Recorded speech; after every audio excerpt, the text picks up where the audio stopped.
All right, guys, we're going to call this meeting to order at 6:06 p.m. Perfect. Looks like we got our quorum here. We'll start off with the Pledge of Allegiance. I pledge allegiance to the flag of the United States of America and to the republic for which it stands, one nation, under God, indivisible, with liberty and justice for all. Thank you. Next, we'll move to our roll call.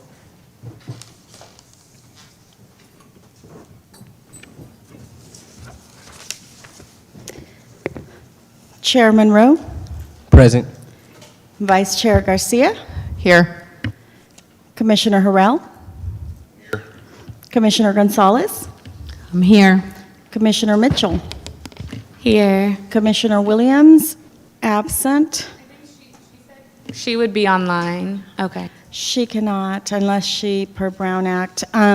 So we have quorum with 5 commissioners present. Thank you. Next, we'll move to our first community forum. For anyone wishing to address the commission on any matter for which another opportunity to speak is not provided on the agenda, is within the jurisdiction of the commission to resolve, is requested to submit a completed speaker card to the commission secretary. When called upon, each speaker should step to the podium, state his or her name and address for the record. The conduct of the community forum shall be limited to the maximum of 15 minutes, with each speaker limited to 3 minutes. Do we have any speakers present? Through the chair, thank you. We do have one speaker online. Currently do not have any members present who have signed up for the item in question. However, if we do have members that sign up within the next minute and a half, we'll be sure to include those speakers. In the meantime, Paul Tice. Got you. We'll go ahead with the first speaker online then. Yes, thank you, Chair. Paul Tice, please unmute yourself. You have Hi. the floor. Okay. Am I unmuted now? Yes. Sorry. Okay. Thank you. Yeah. As the speaker said, my name is Paul Tice. I live at 151 Hill Drive here in Vallejo, and I represent the Sierra Club. I'm coming before you to respectfully ask that you consider sending a letter of support to your sister planning commission and to the city council for 3 items of relating to affordable housing that are making their way through the planning process at the present time. The reason for this is economic development. As most of you, as everybody knows, small businesses are the economic engine of this country and hire the majority of new employees. What's the problem in Vallejo is there was housing costs being so high and a desperate lack of affordable housing, especially. Quite a number of people are spending 50% or more of their disposable income just on shelter. That doesn't leave anything to speak of left over for the small businesses that might be around their home. It's a way to jumpstart economic progress in Vallejo. So if you're interested, I could draft a letter and send it to the chair. But I just wanted to get this word before you as a respectful suggestion to promote economic development through affordable housing here in Vallejo, so that people will have more money left over after they pay their rent or their mortgage to spend in local businesses. Thank you for considering my views. Thank you so much, Mr. Tice. And please feel free to reach out to me. You can email me. We can get in contact any way you like, and definitely send me that letter of that draft, and then we can speak with the rest of the commission and kind of figure out what our stance and how we can support. So definitely appreciate you speaking. I know it's tough speaking publicly on difficult things, but we definitely encourage people to continue to bring up the real issues that's going on here in Vallejo so that the city leaders can hear it and everything is trying to get resolved. So we appreciate you, sir. Thank you. Do we get any other speakers online at that time? Through the chair, no other speakers are interested in speaking at this time. Thank you. Thank you. All right, next we'll move to item number 5, the approval of the agenda and the meeting minutes.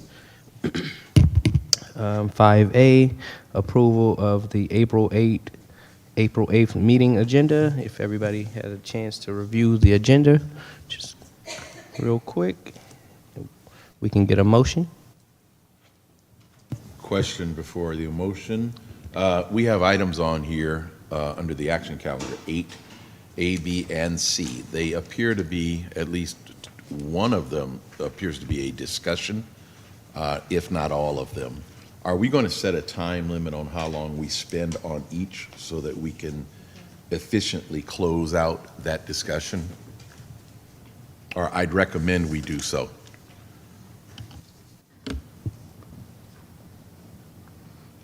Yeah, I'm hearing some sentiment that we want to keep the discussion very concise and productive. So I'm definitely in favor of that. If you have a time that you have in mind, or what are you thinking as far as time, Commissioner Harrell? I'm thinking 10 minutes is adequate. And then we can motion to extend it if so desired. But I think that we can get to the core of whatever the issue is Yes, sir. as quickly as possible. Would we be able to also motion to move item number 8 closer rather than waiting till the end as a possibility so we can come into this fresh-brained? You want to move the action calendar up? Yeah, I would motion to move action calendar 8. And we can move that, if possible, after the presentations and commendations, That's Through the chair. which would be 6. Did I hear only action calendar A? 8. That would be action calendar 8, The A, whole. B, and C. Okay. Thank you for the clarification, Commissioner Gonzalez. And it also included in that motion, I'm not sure if we need, do we need a motion on that? We do. So you're now on item number 5, approval of the agenda and meeting minutes. So you can make a single motion for all of that and include those 2 items in that motion. So if you're going to approve the agenda and the minutes, it's all one motion. Okay. And then you don't have to make 3 or 4 that way. Makes sense. Sure. Thank I you. move to adjust the agenda, moving item 8A, B, and C on the action calendar to item 6, or it would replace 7. I'm not sure if that's now a 6B. I'm not sure the number. You guys can work on that. And to set a 10-minute baseline discussion timeline that can be extended by commission approval. And approve the minutes and the agenda? And to approve the minutes from the agenda, meeting minutes for the March 11th, 2026 regular meeting. Thank you. I second. Okay. Chair Monroe, Yes. Vice Chair Garcia, Yes. Commissioner Harrell, Yes. Commissioner Gonzalez, Yes. Commissioner Mitchell. Yes. Motion carries unanimously. Perfect, thank you. So now we will move to item number 6, presentations and accommodations. Yes, and I do have a few updates that I've seen kind of on social media, which is kind of exciting for me as a parent because I guess we have a Sky Zone opening up in the new plaza. I just seen that. And of course, the development with the Costco project is moving along. I see progress weekly. It's actually something that's pretty fascinating to me because I've been in Vallejo about 10 plus years now, and this is like the first major project that I'm really seeing like really, have traction. That's actually, really going. And I thought we weren't getting Raising Cane's, but it looks like we are going to get a Raising Cane's part of that Costco. So that's pretty interesting. Yeah, so we got some new businesses coming into town.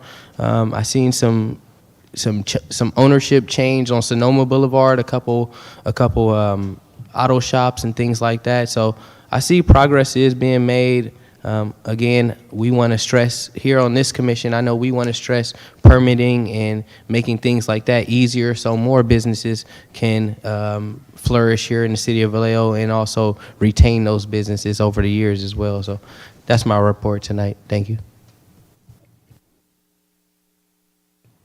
Next, we will move to item 8. Item 8A. And that is to adopt a resolution establishing an ad hoc subcommittee for strategy and advisement, EDC 2025 work plan, and appoint 3 members to the ad hoc subcommittee. This is step 2 of 2.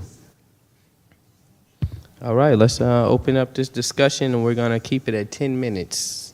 Can we get a timer? All right, what we got on this one? So essentially, we're here to just nominate the members for the subcommittee at this time. So do we have any volunteers for the subcommittee strategy and advisement at this time? Commissioner Harrell? At this time, there is no subcommittee established. This is a two-part item, the establishment of the ad hoc committee and the appointment of members thereto. I'm not sure if there's any requirement that it be done in specifically that order, but I want to be just so that we're clear. I thought we were on the understanding that we were on step 2 of this one, and I think we need to fulfill the duties and appoint the members at this time, correct? You are on step 2, and you can appoint the members this evening, yes. Okay, thank you. Okay. Okay, again, is there any volunteers for the strategy and advisement EDC work plan subcommittee at this time? And I do want to say that this is something that even if we can't feel it right now, this is something that we can still bring back in the future because it is part of our work plan. Of course, we're still down a member of the team right now, and it's difficult to fill all these positions right now. But, I think this is very meaningful work that, Vice Chair Garcia is definitely putting in the work, and we're going to fulfill these slots. But right now, it's just really tough to find the manpower or woman power to actually get it done and execute. Commissioner Harrell? Mr. Chair, can I ask, there is a ad hoc, the creation of a committee for strategy and advisement to the work plan.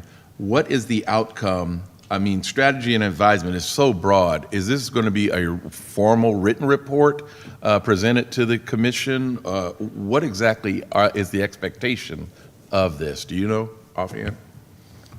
At this time, if I could just speak first to it, Vice Chair Garcia, at this time, it would be the same steps that the other ad hoc committees have followed, which is a monthly meeting at least, and giving a report back to the commission on a monthly basis. Okay. Vice Chair Garcia?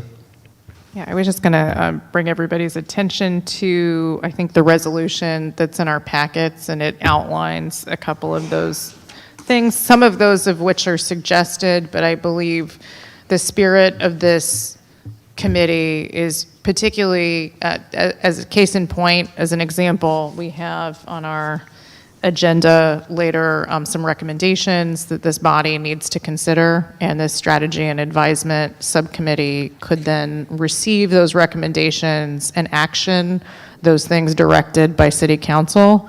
There were some things that we enumerated in our work plan, which are 4 bulleted items. I don't know if this is, it says page 14 on my end, but I don't know if that's page 14 in the packet. And it talks about things such as the things that this body enumerated in the work plan were, identifying a belonging map, or essentially some sentiment, some idea of what's happening on the ground with our small businesses, conducting briefings, I assume with this body, around what's happening in business districts, scoping some events, but also really helping to oversee where investment is coming in and out of the city. So what industries, we've had a lot of conversation about, businesses, industries, actions, things like that this body is to advise city council on. And right now, we don't have a group of people on the 7-seat commission to actually move those forward without having this broader discussion, certainly not within 10 minutes at a time, respectfully. For example, if we look at Act number 8C on our agenda, recommendations that would attract construction, advanced manufacturing, software, and film, this might be something that we would send to that committee to come back with some actual recommendations for us. So hopefully that clarifies for everybody what the work would be on that subcommittee.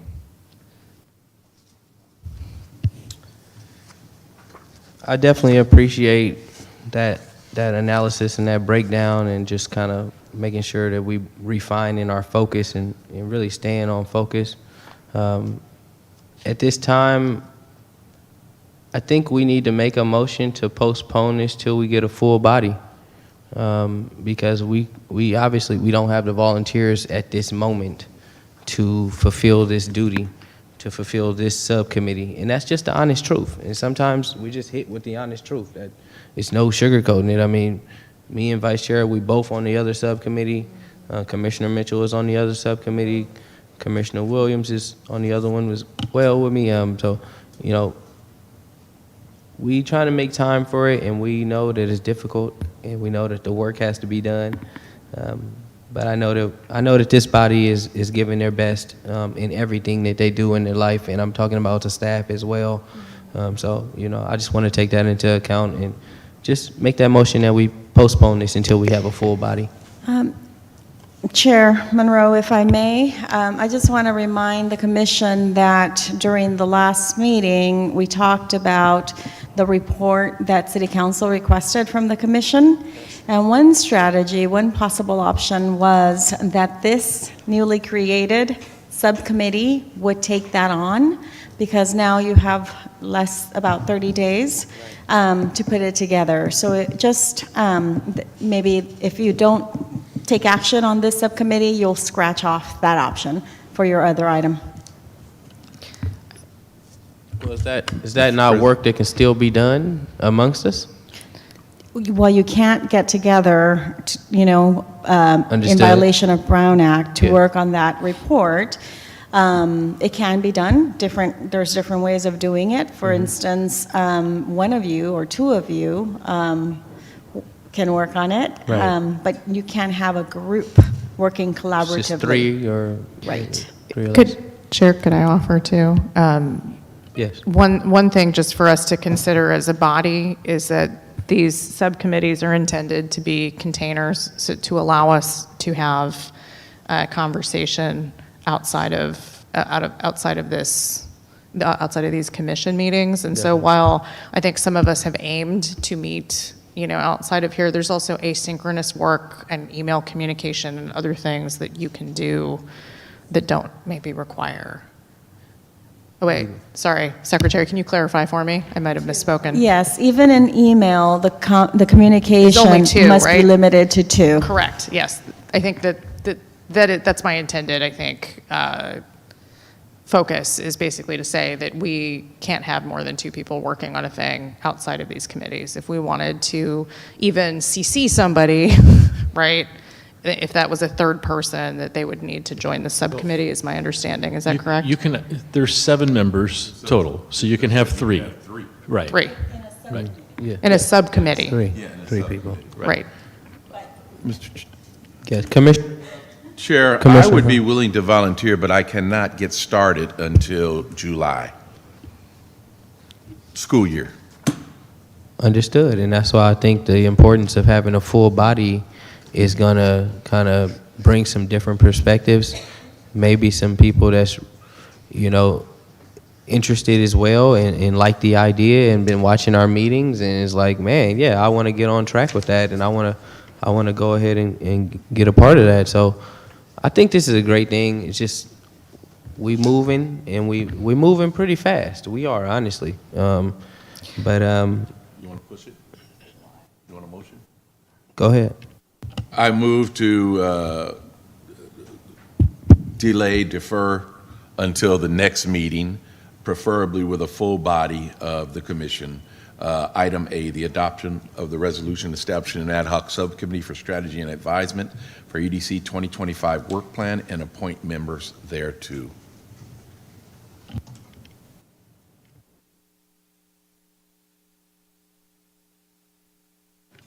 Who was? Second. Second. Okay. Motion by Commissioner Harrell and seconded by Chairman Rowe. Chairman Rowe? Yes. Commissioner Vice Chair Garcia? Yes. Commissioner Harrell? Yes. Commissioner Gonzalez? Yes. Commissioner Mitchell? Yes. Motion carries unanimously. Thank you. All right, now we'll move to item 8B, request to consider EDC budget expenditures from fiscal year 2025-26, budget line items, and provide direction to staff. So in this discussion, first off, I'll open it up to the rest of the commission. I see Vice Chair Garcia. Where are you going? Sorry, I was a bit speedy in my button pressing. Thanks, Chair. One thing that I just wanted to share, and I would leave this to your discretion, Chair, and the City Attorney. I have prepared some materials related to budget line item on around our pilot project for the, I believe it is 7,500 that's budgeted, a scope of work, and some proposals around forms that we can discuss. And so we could either discuss that during this line item, or we could discuss it during our work plan. I'm not sure which is better or worse, or which we can action and move forward. I think it should be discussed right now. We need to get to the bottom of this pretty soon. And I know I got a couple ideas as well that I expressed with the Sonoma Boulevard Subcommittee this morning regarding the allocated funds that we were given. So, yeah, go ahead and open that discussion up. Vice Chair Yeah. Garcia. Apologies, I'm out of Staples, so you guys are going to have to deal with my... Oh, these are packets. These are packets for each of you. So what I am actually passing out is two things. So one is, these are all drafts, so please keep that in mind. I don't know, I know that my fellow subcommittee members have laid eyes on these, but I really wanted to use this as a rough cut for us to have conversation, to discuss some of the meat of what this could look like, what this could be, what some of the expenditures are, so we're really clear on that. And I hope everybody has a copy. I hope I made enough copies. But essentially, if I recall correctly, we have about $7,500. If we actually look at the abbreviated form, so there's a form which is not the scope of work, it's titled at the very top, Vallejo Economic Development Commission, and I created and drafted this spending request form so that we would have some standardized process for submitting proposed expenditures, a description of what we want to buy, et cetera. So I thought what I would do is just go over that at a high level with all of you, and then there are some details in this draft that we could take a couple minutes to read or review, et cetera. So first of all, this is for the public safety and economic viability topic. The idea is that we want to purchase materials to hang overhead on 2 blocks. And by the way, I just randomly picked a street, so we could pick another street, for example. Marin Street, which is one of the main arteries in downtown. This is a materials only I've scoped out. So if we propose this, for example, and Public Works says, we need to do this work is going to cost $2,000, et cetera, then of course we could negotiate this budget. I left a little bit left over in there for that. But again, this is just a materials-only proposal. It proposes string lights in the downtown area to improve evening and safety foot traffic for downtown businesses. In light of some of the comments that we actually received from the public last year, we had a couple of folks that came in and talked about corridors, particularly in the downtown area, that could benefit from lighting, and this is what led to this discussion, this conversation, its inclusion in the work plan, and this request form that you're seeing in front of you. The proposal basically looked at examples in other cities nearby. You can see string lights in Benicia is probably the closest proximity, but bigger cities like Baltimore, other places have string light programs. This would be intended to just be a very small pilot that would actually pilot 2 types of lighting for a greater expansion to see if it works. If for whatever reason we put up these lights, the lights don't work, they, have flaws, we prefer one over the other, they are more expensive to maintain than we thought, et cetera, we can make adjustments as necessary. So this actually includes, you'll see in the 1 through 8 line items here, a budget of $6,400 with a buffer. That buffer hopefully is to remain in case there are other unexpected expenditures, which if anybody's run a project, there always are. And these were just quotes, I think, taken from Home Depot. String lights, mounting hardware, adapters, extension cords, bulbs, weather covers, brackets, et cetera. These are things that are typically used in other installations in other cities that have been piloted and installed. So that is what's included in this spending request. And again, the second document, which is a little bit longer and 5 pages, details some of the problem, the opportunity that we could use to pilot this, what this would look like, and then some just next steps for us, which include, approving these expenditures in this budget to help spend this money on the materials to do this. To have the commission be involved in potentially a walkthrough to kind of understand, what it would actually take to install these, so we have a more practical, on-the-ground understanding of that, and then possibly, depending on staff advisement, support, and some of the outreach for nearby communities and businesses to both keep them abreast of this proposal, but also to get some of their feedback, because this is a pilot after all. We want to understand what's working, what's not working, around this. So that's really it in sum. Again, there are many, I think, items that are listed in this document if you wanted to take a minute to look at it. But that's, this is one way in which I'm proposing that we both support spending materials and money on this budget, and possibly a mechanism for us to spend future dollars, so that's a little bit clearer for us. Thoughts, questions? Right, no, thank you for that presentation, quite honestly. Through the chair, you have 7 minutes. You have 3 minutes of your 10. Thank you so much. Sorry, Cal. This is great right here, honestly. This is a really good idea. And then the thing is, what disheartens me is that, it has to come to like commission level to get to this kind of point of where we're talking about lighting up our city, and we're almost forcing the commission to do it. It's almost kind of crazy, but we got some bright people in this city, and we need to recognize that. I'm gonna just say that. But this is great, man. And then the only question I had was about the 2,000 for the specialty brackets. Can you go into a little bit more detail about that, just because the number's so high? Yes, I think my understanding, and by the way, if I remember correctly, I think that I pulled this from other lists. So there are people in other cities that have pulled lists, and my understanding are these that are brackets really to effectively secure and make sure, the lighting, my understanding, is actually not the most expensive part of this project. Lighting is relatively inexpensive. It's also inexpensive to maintain, which is why both everybody from community organizations, why you see a lot of string lighting in a lot of cities at this time, is because it is relatively inexpensive to purchase the lights. The tougher part is, particularly when you're in high traffic areas, is to make sure that they're more secure, and some of that bracketing is for that purpose, because you're looking at conditions and other things.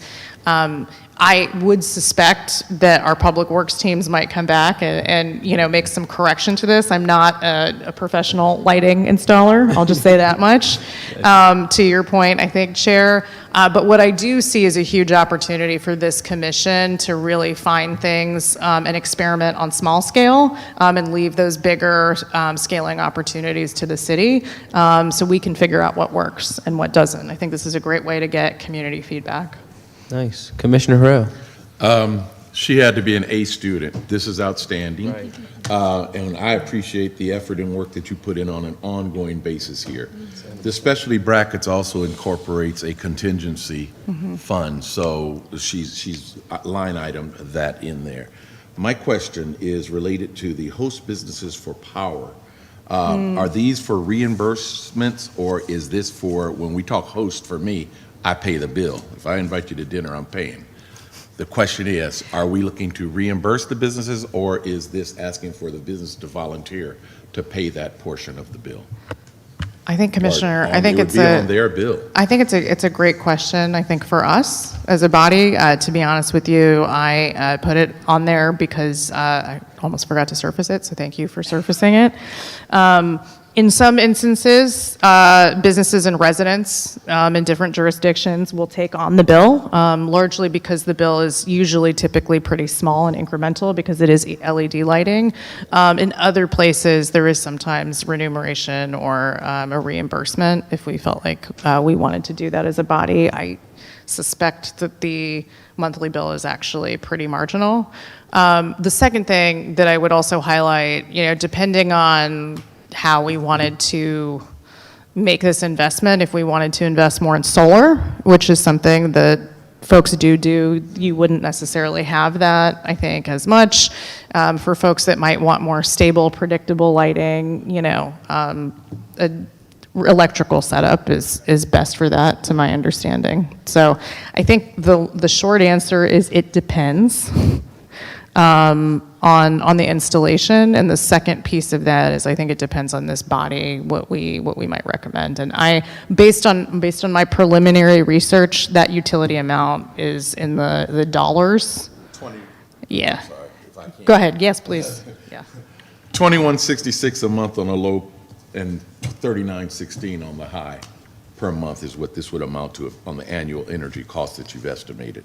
So I think it's a nominal amount, and I think that the businesses, I believe that most businesses would say, yeah, I will pay for that for outside of my store. So that's good. Thank you.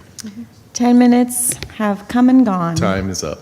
Thank you. That was a Chairman. Are we ready? great discussion. Let's make some motions or something. Yeah, because I'm all about that plan. Go ahead and make a motion on that if we could. Give us the honor of a motion. Oh, do I get a motion? You wrote this up. Give us the honor. Okay, team. Well, I'd like to make a motion. I guess what is my motion? My motion is I'd like to make a motion to adopt our downtown string light pilot and the aforementioned budget on materials, pending review by staff. I second. Okay, very good. I did actually want to ask if we can extend this item for 10 more minutes because I still do have something to speak about regarding other budget items, if that's okay. So if I might also make a suggestion, because I was going to ask that question because the staff report contains a number of other budget line items that you haven't talked about. Right. And if you are going to have a motion about those, you can include everything in one motion. Maybe save you a little bit of time and effort. Okay. Or does that one still stand as is, or? Well, I'd suggest just withdrawing that motion for now and including it all when you finish your discussion, since if you're going to extend the time, incorporate it all together. I'd like to ask a question. Thank you. Great. Commissioner Harrell? to our EDD, what are we now? EDC director, in your experience, is this a prudent process that she's outlined? It certainly appears to be relative to a testing, excuse me, people, relative to a testing of a concept.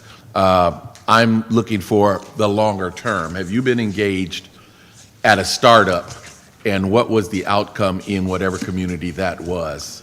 I've seen more and more cities, some cities call these string lights, some call them Portofino lights. There's some now on Georgia. And I think, and I was going to talk about this during my director's report about some things we're doing with the pop-up events, is if we can focus on certain areas to really brighten them and make them destinations. So when people are nearby, they want to walk there. So when people are on Georgia, they see the lights, they walk down Marin. We're going to talk about later, the pop-up things is a dead zone between sort of Santa Clara and Georgia and Mare Island Way. So again, if we start thinking about ways to bring these all together in incremental steps, and I like the idea that you're doing this on one street to see how it feels, because for two reasons. One is people get a sense of what it could be if we extended it. If we went all the way down to Mare Island Way, if we went up and down on each side of Marin at Virginia, we create a sort of whole downtown feeling. And in places and towns and cities that have done this, people talk about how it just brings a lot of fun to the street at night, and people do feel safer. It's relatively inexpensive to do. And again, I think each time we can do something small but incremental that adds to the downtown, like your banners, which you talked about, like these lights. It's all part of a larger effort to get people to focus on these businesses, to come down, spend more time. I think the technical term is longer dwell time in the area, so you're spending more money, more time. That wherever this has been done, I've seen people really react well to it. Very good. I would also suggest that, and I'm not sure if we add it to here, to this document, but once we determine the success, look for businesses to make the donations for lights in their neighborhood. They've got a neighborhood business association or whatever. We could go directly to those entities, because we know that the city's coffers are bone dry. Right. So if we could prove the concept, That's right. and through proper marketing and exposure to the businesses to share with them the benefits and what it would look like, it's very likely that they would say, you know what, I'll pick up the cost, you guys pick up one string of lights or whatever. That's right. The cost is X, we got to go through this channel. But I think that would be a wise way to go. So I don't know if that should be added to this. I think we can. Okay. I would welcome additions. If we want to raise additions to this proposal, I'm happy to add them in. I would welcome them at this time.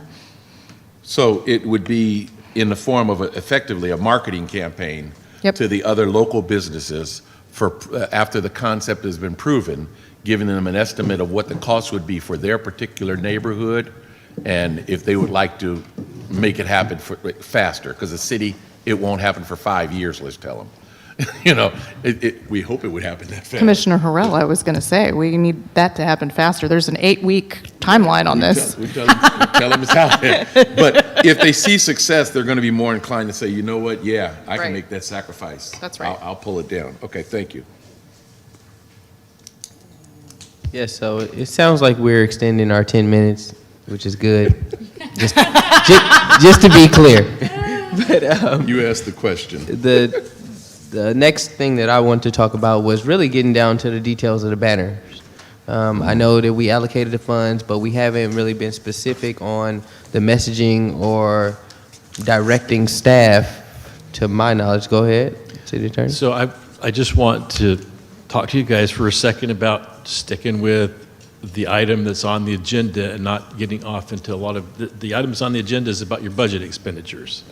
So we're going to get into the details of how to do the banner program, and we kind of got up pretty close to the line in this last one. We're actually just talking about the line item expenditures on your budget. And, We'll stick to that. okay.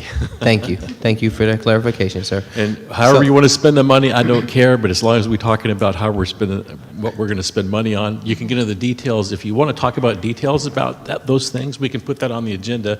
You can talk as long as you want to. No, we can't. That'll be for another meeting. Okay, then that last conversation was actually what I wanted to talk about as far as this next line item, which is the 3,500 for the business roundtables and recruitment events.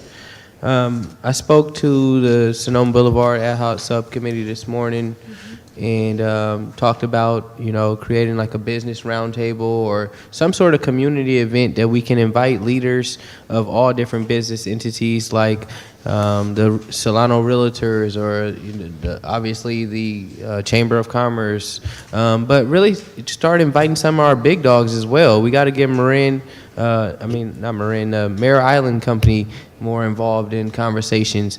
Six Flags, really start hearing from them directly instead of just their partners that kind of communicate with them through us or whatever.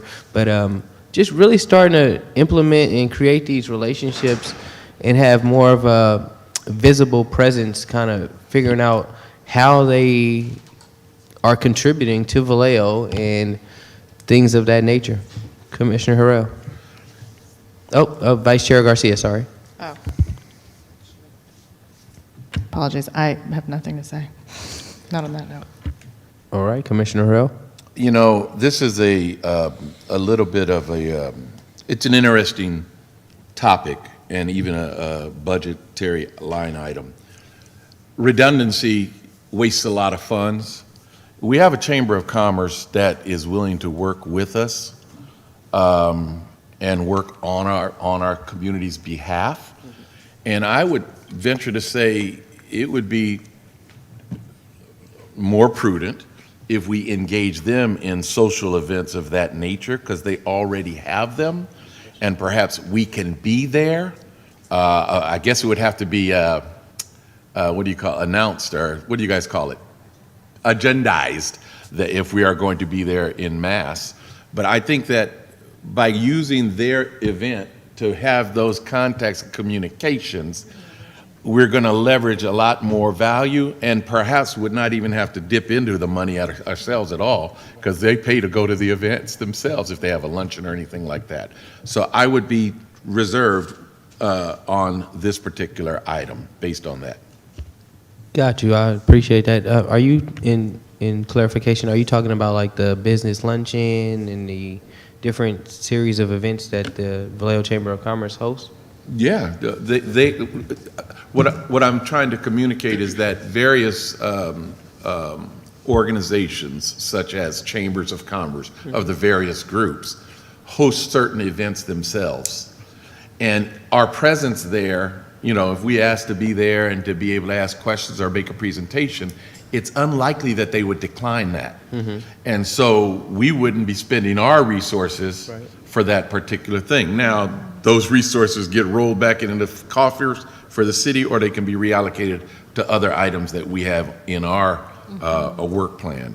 It's just a matter of how do we maximize as opposed to redundant work. I appreciate that conversation. Commissioner, Vice Chair Garcia. I was just going to add to Commissioner Harrell's comments. I think I'm fine either which way in terms of how we want to spend those dollars. I think partnering obviously makes sense. The one thing that I would really actually love to hear from is I think one of the things that we highlighted as a body was that Sonoma Boulevard, in our efforts to draw attention to that neighborhood, that we wanted to spend some of this investment that way. So I think I'm frankly like a little bit less concerned about like how much or who's sponsoring or that kind of thing, and more interested in how we choose to focus those dollars. Chairman Rowe.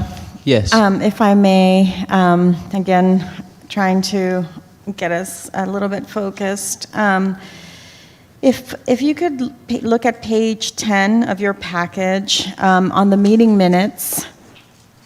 During your last meeting, you took a motion, Vice Chair Garcia, and seconded by Commissioner Harrell, to assign the two subcommittees to bring back, as it reads, my meeting minutes here. Everybody there? Yes. So, to assign that the subcommittees on business retention and expansion on Sonoma Boulevard make recommendations on the use of the following EDC budget line items during the next EDC meeting. So, this subcommittee was going to bring a recommendation on those two line items, 3,500 allocation for business roundtable and recruitment events, and 2,000 allocation for community engagement and sentiment analysis. So if you do have that tonight, we can move forward. And then similarly, as Vice Chair Garcia just did, through the Subcommittee on Civic Innovation and Technology, to make recommendations during this EDC meeting to use the following line item funds. So the 7,500 for safety and beautification pilot that she has proposed this evening. So it's very specific what we were trying to bring back for this meeting. Whether we have it or not, that is the question, so that we can continue. I mean, that's exactly what I stated initially, is that we met this morning and we discussed business roundtable. So that was the discussion that we had. As far as the second part, the $2,000, now that could be community engagement as well. Business roundtable, community engagement is almost, it's like the same thing to me, quite honestly. But I guess that could be sliced in different ways. But as far as the 3,500 for the business roundtables, that is what we discussed this morning. So that was our recommendation. If you needed me to put that formally for you or something like that, I can definitely work on that for you. Very specific, like as specific as you can get through a motion, it would be very helpful. Of course, yeah. So this morning we had a brief discussion about business roundtables, and it was kind of at the tail end of our meeting. So it wasn't as defined as I would like it to be, at least as you're kind of indicating at this moment. But I was also thinking that we were going to discuss this.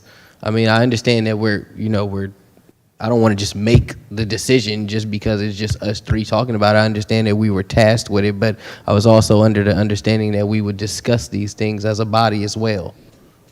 With the recommendation that you would be bringing Yes, with the ad hoc, correct? that's correct. So then the recommendation, is there clarity on that at We this have point? not have those details as of yet. Okay. And Commissioner Gonzalez, sorry about that. I see That's you were okay. next to speak. I do have a quick question on these items.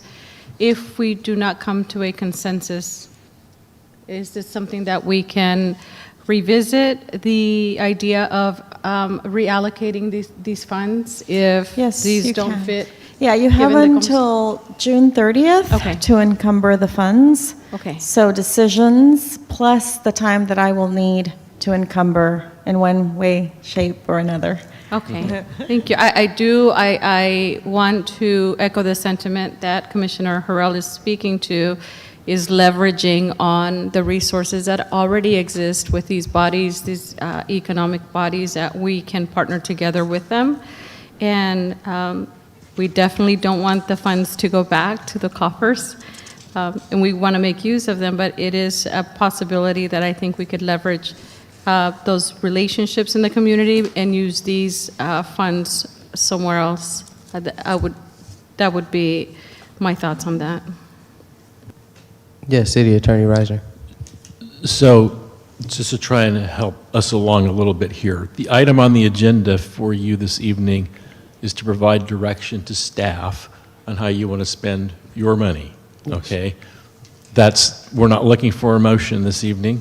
There's nothing on the agenda for you to approve rather. So what we'd be looking for is direction from you on how to do it so that we could bring back a budget and have you approve that. So that's was part of the point of having the line items, I think, in the staff report, and then have the subcommittee make some recommendations so that you guys could kind of figure out what you want to do. Let us know so that we can put it together in a budget format and bring it to you, and then you can go spend it. Yes, and I think that we had some difficulty meeting. I'll be honest.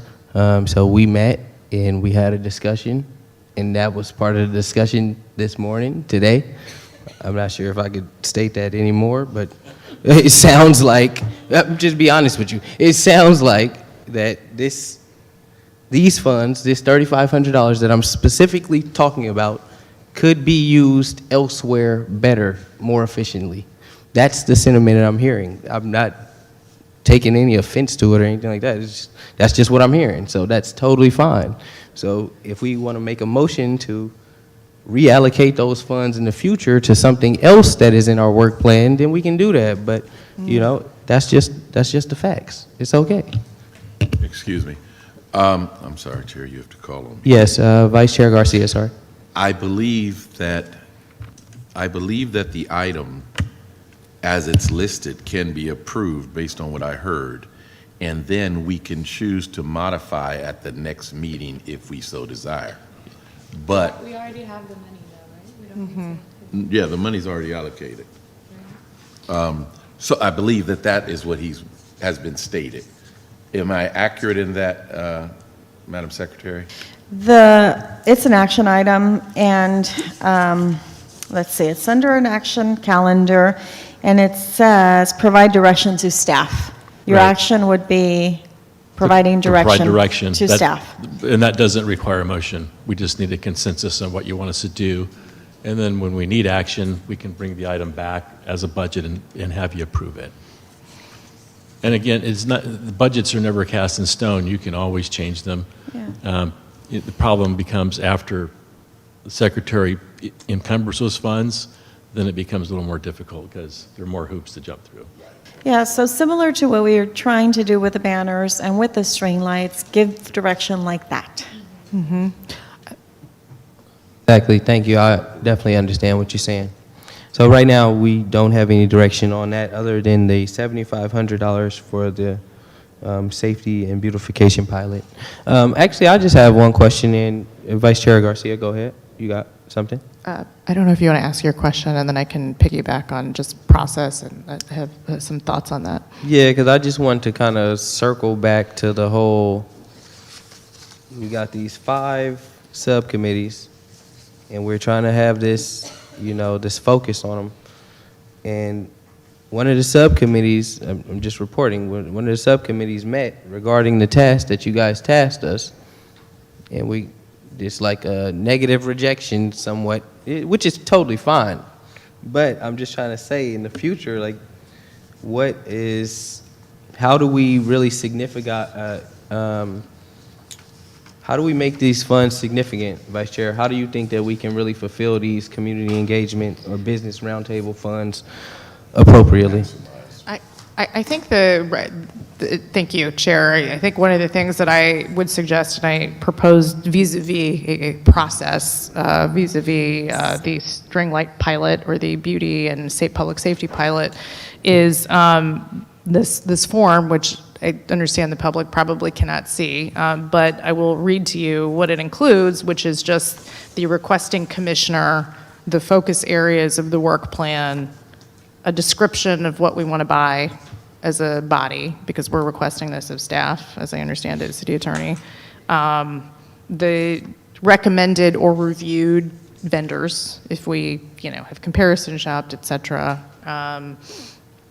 the category, and then the line item descriptions of each thing that we want. In the case of the beautification and public safety pilot, we talked about string lights, mounting hardware, adapters, timers, spare bulbs, weatherproof covers, specialty brackets, solar test cluster. Our county has essentially concentrated a lot of the poverty here in the city of Vallejo, right? They've incentivized more development in other cities, right, which actually boosts income earning potential. And they have routinely centered affordable housing projects here in Vallejo. Excuse me, hello? Is somebody unmuted? Or? Members feel that in any other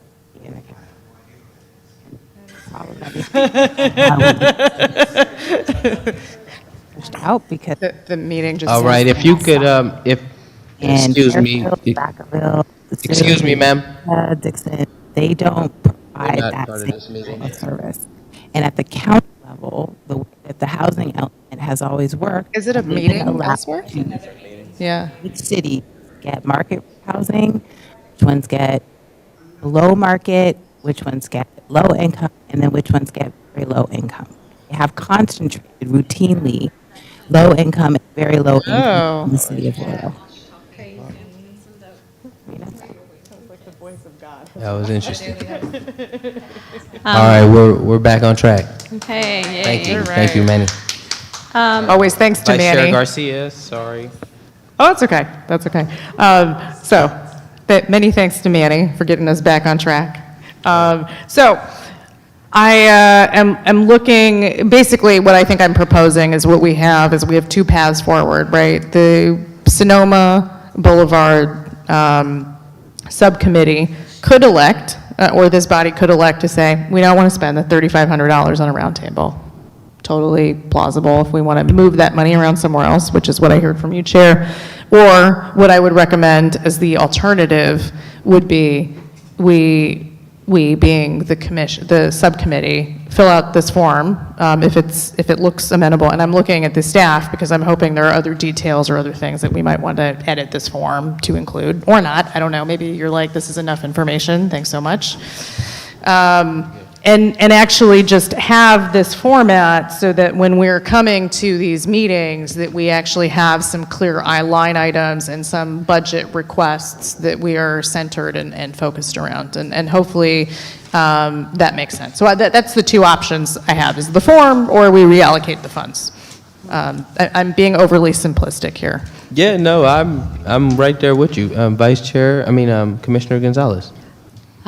Just to echo that, and just to assure you too, with recommendations, please don't take that, the feedback as negative or rejecting of it. It's just what was brought, it was, for me, I need clarity. I need something that is concrete in writing. And so I appreciate those that are part of an ad hoc because you're investing more time outside of this time that we get together. So really appreciate the extra work that all of you do. So it's by no means rejection, but I would like to also honor that 10-minute time that we have allocated, and if we can move this along, just like Vice Chair said, we can either choose to reallocate those funds or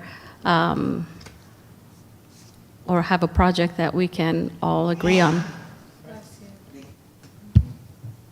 Yes, that's totally fine. Let's get a motion. We're only looking for direction.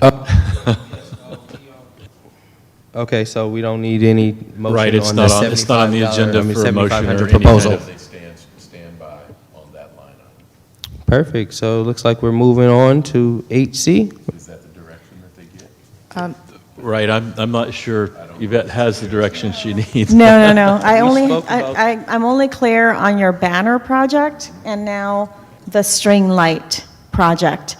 And I'm hoping that more work is done in between meetings, because what I heard last month was that we were going to get a file with an image, with, getting closer to sending the banners to print. I got your specs, the details from Public Works, so I'm ready to specify to a printer how to publish or design the banners.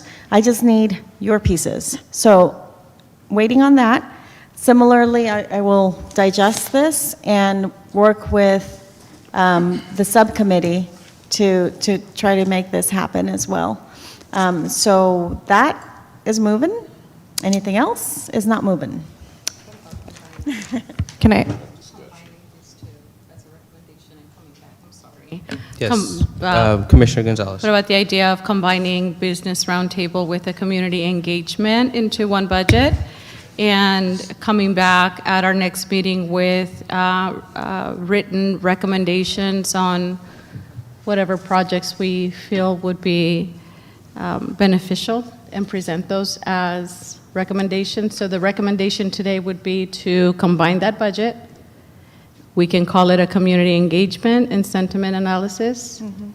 And at our next meeting, we can come back and provide a written proposal for how we would like to spend those funds, similar to Vice Chair Garcia's proposal. That would be my recommendation. Thank you. Commissioner, Vice Chair Garcia? I was actually going to ask, because earlier we had made a motion. It sounds like now we have a second motion on the table. I think, City Attorney, you had mentioned that we should make one. We don't need a motion. We need no motions. Not on this, it's not on the agenda for a motion. This Just evening it's provide. on I to see. provide direction. Okay. And that's typically done by just consensus. You tell us what you want, we put that down, and then we bring something back to you later for your approval. And the same thing with the pilot that we discussed. We also do not need a motion on that? You 'cause I you think- don't this evening, that's not on the agenda for you to approve right now. You're trying to figure out, Yvette needs to know how you want to spend your money. Yeah. Basically.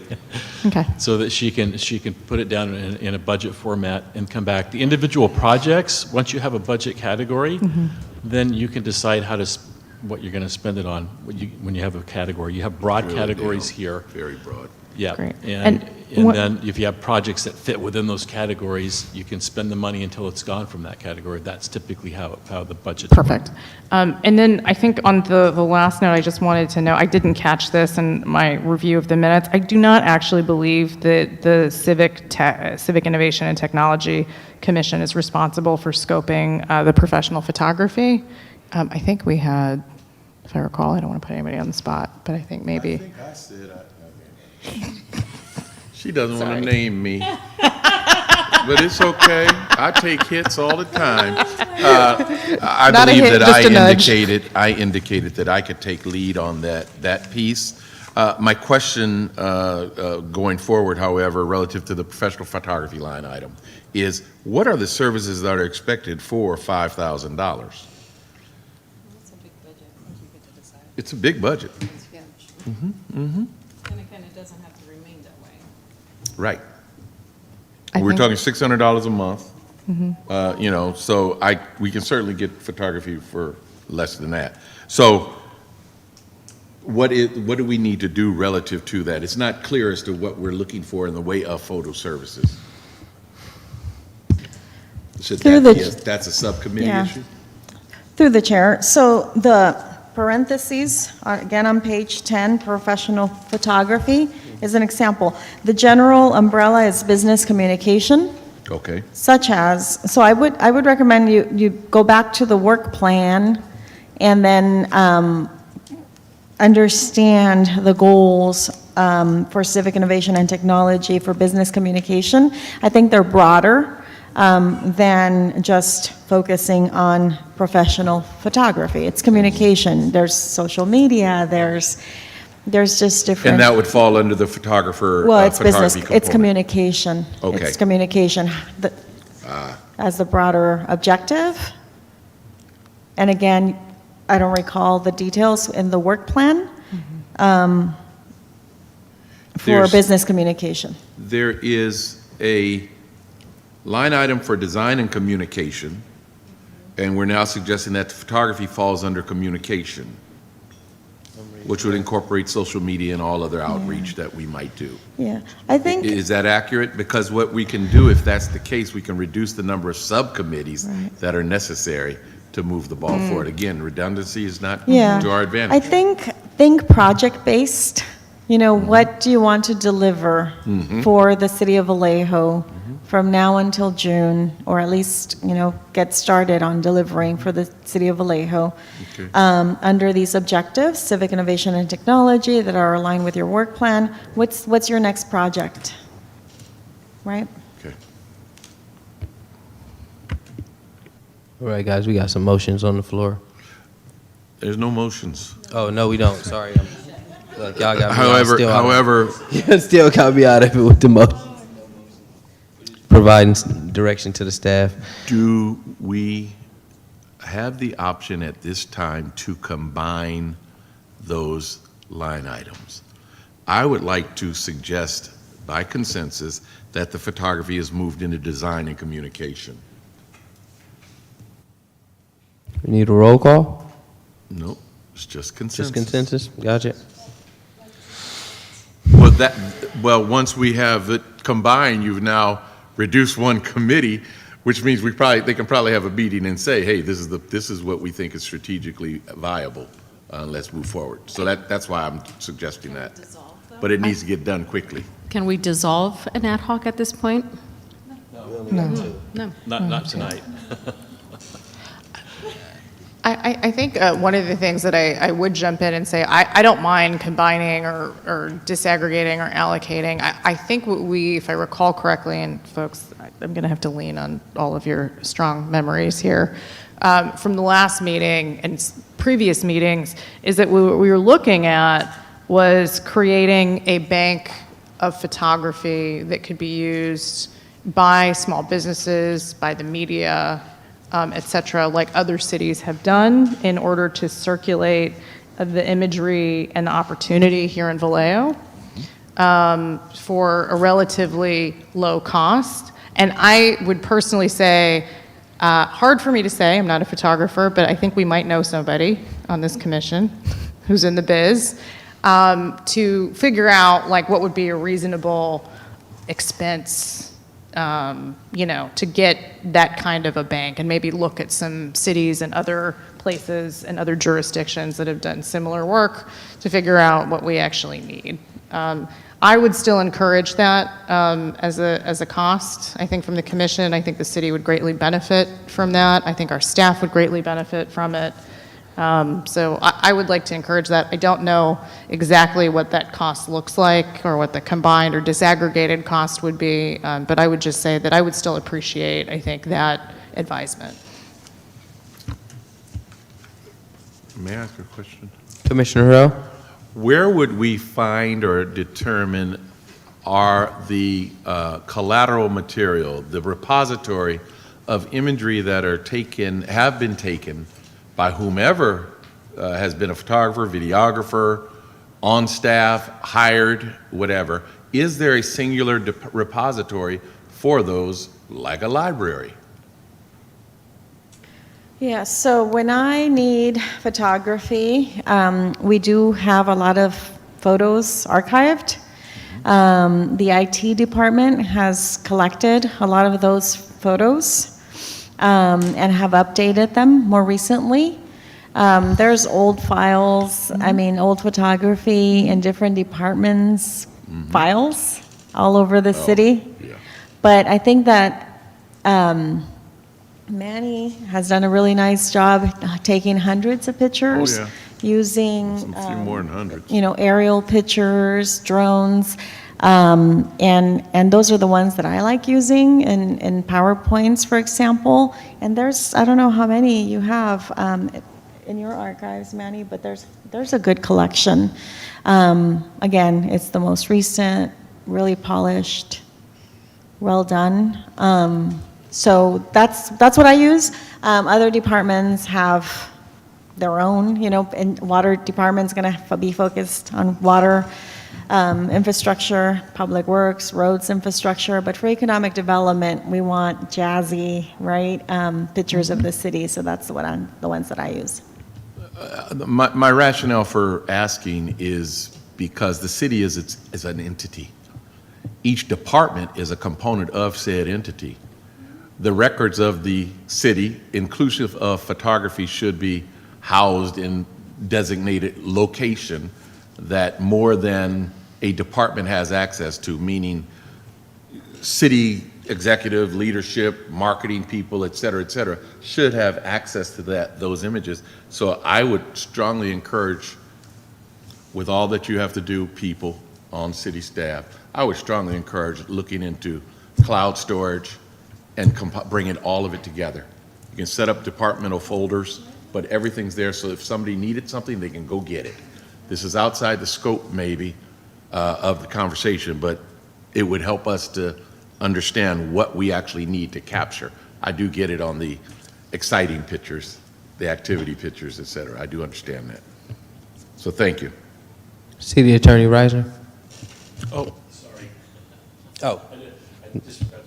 No problem. Vice Chair Garcia? I actually might recommend to that end, if we feel like the commission needs to budget for a repository that could be more broadly available to the public, it's not very expensive. So I might say that I recommend that we consider that as part of this photography distribution budget. Got you. All right, so Is there anybody else on that committee with me? It's That's a not. committee. Oh, thank you. no, there's not any assigned ad hoc subcommittee at this time. All right, so are we moving forward to 8C, or did we get enough direction that we needed, or what's going on here? Because I think I need a summary. After the string lights, I need a summary of what additional direction you have. that's the only official direction that I've heard that was accepted. Combining the photography budget Oh, with the well, design yes, and this later communication part of the budget. conversation. Yeah. Sorry about that. I was That was one focusing in I on- thought was clear. string lights and photography And discussion. then you wanted to Yeah. change the business roundtable item to something else too. You want to use that money for something else, didn't you? We want to combine the $3,500 for the business roundtables and recruitment events and the $2,000 for community engagement and sentiment analysis, and rename it the community engagement and sentiment analysis, and total that line item budget for $5,500. And then the second part of that is the business communication and the design and communications are now combined, totaling $7,000.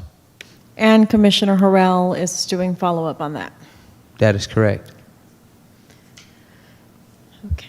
All right, so then I will be working with 3 different groups, one group being a single commissioner, in the next couple of weeks to get something going, and hopefully by May, we come back with concrete action, or concrete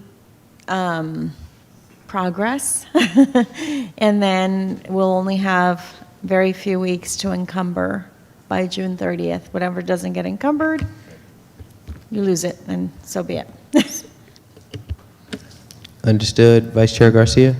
Secretary, just to clarify, this next meeting in May, this is our last meeting to direct expenditure of funds, correct? Yeah, well, we will have, since you meet the second week of May, you will have a few weeks behind the scenes that we can still do some work, and we even have a June meeting, but now you're really cutting it close.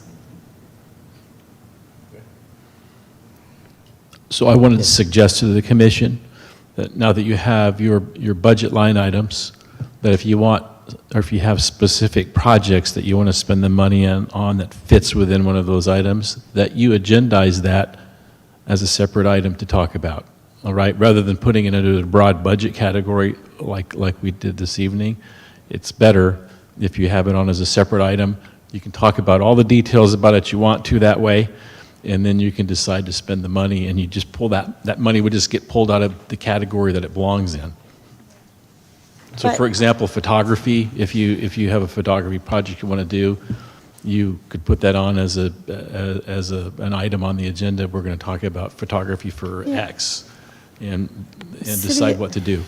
City Attorney Randy, Sure. I do have to ask, because since they do have subcommittees and a one-person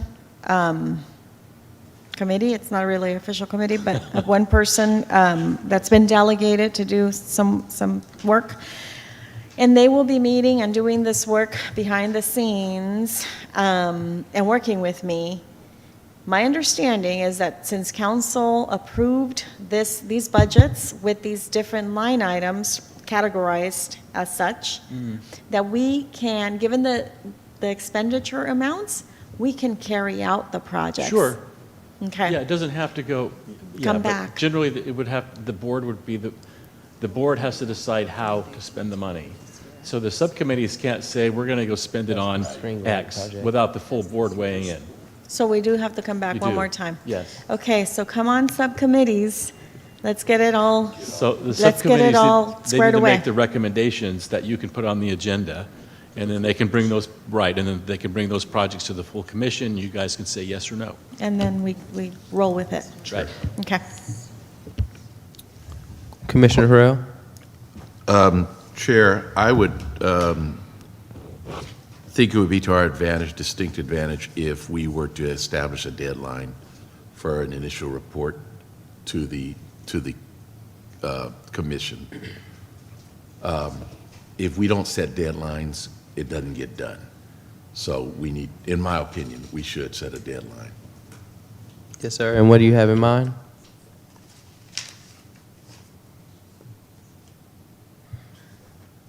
Next meeting? Gotta be May. April 25th. Ask if, see if everybody else would 2 be weeks? amenable to that. Yeah, it's a 2-week period, and we're compressed because of time, and so that's the reason I put it out 2 weeks.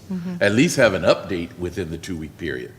That might, if we can't have a complete report, have an update so that we can tickle somebody if they're not getting it done. Got you. Yeah, no, I would definitely agree. I'm sitting here thinking about,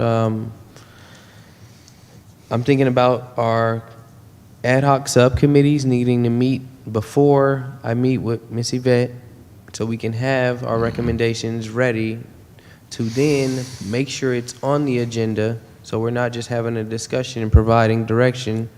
I'm just trying to make sure I get that all mapped out correctly. So that's what I'm sitting here thinking about. As far as the timeline, I'm all for it. The 25th, what do you guys say? As far as a specific report regarding, just for the clarity, status on each project, or what are we talking about? On Okay. the respective product, on the respective project that each individual or committee is working on. So through the chair, by the 25th, it's a little bit late to piece together the staff reports and publish the agenda before your May 13th meeting. If you can do it a little quicker, it would be helpful, like maybe, because the agenda,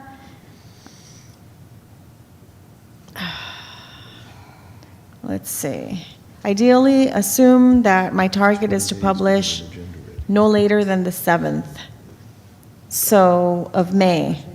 Working backwards, I need at least 2 weeks for everything to circulate. So, let's see. So if I want to publish by the, let's give it the 7th. And I need at least 2 weeks. We need to have everything squared away no later than the 23rd or even earlier. So the 20th helps. What date did I give? I don't know. Monday the 20th. Monday. I said the 20th? We're meeting the 4th, we meet on the Tuesday. We could meet on the still. 21st.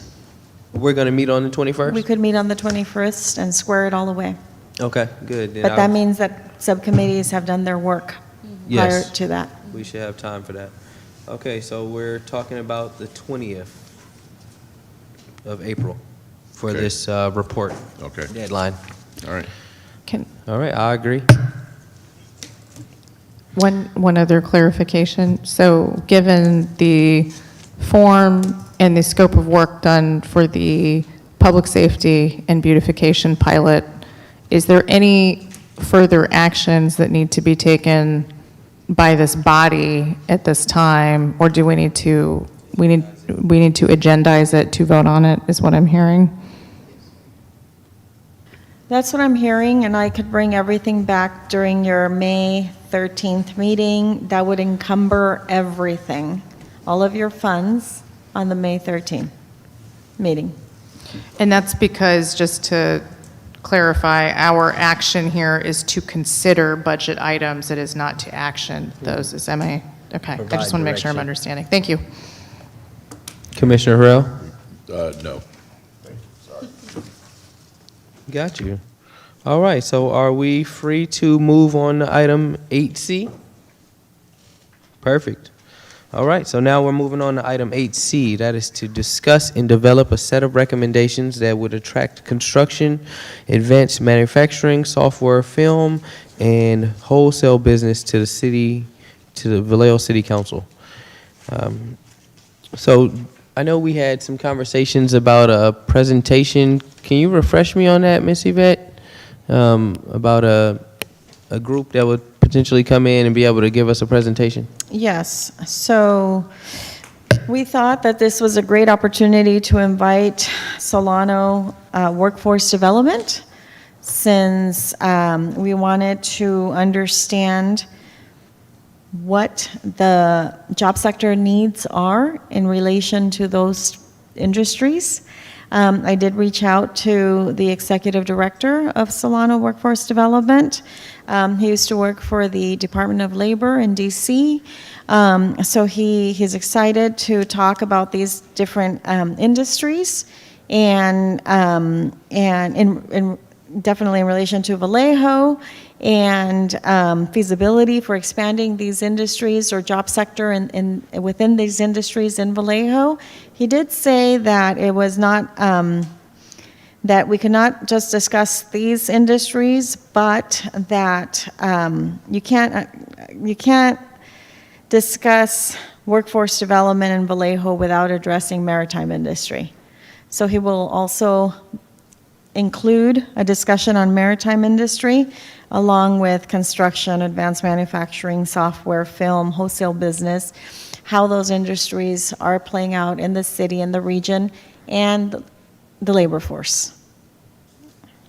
Thank you, yes, and I got his bio and everything, and Yeah. looked great, and I believe he's gonna meet, he's So coming to our he is next meeting, scheduled correct? he's scheduled to come to your May 13th meeting. And that was so that it could help you prepare the report to City Council. Correct. So he'll give you a good overview, maximize that presentation to piece together your report.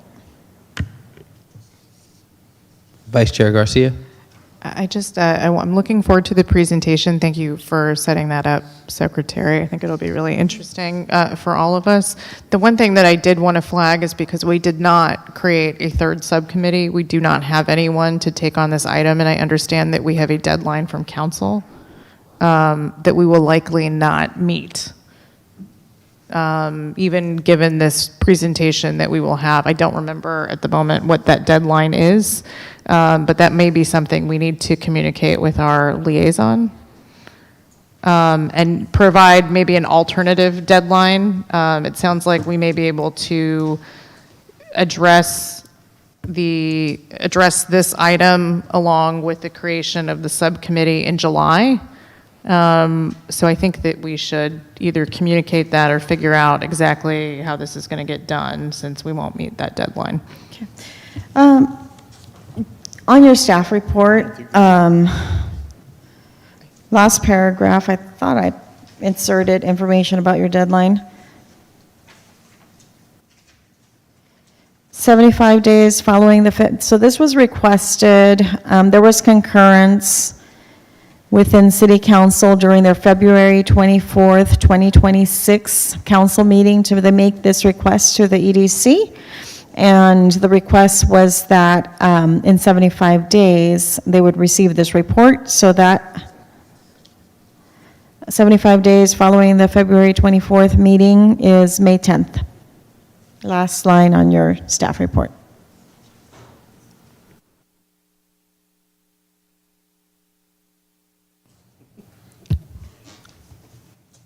Yes.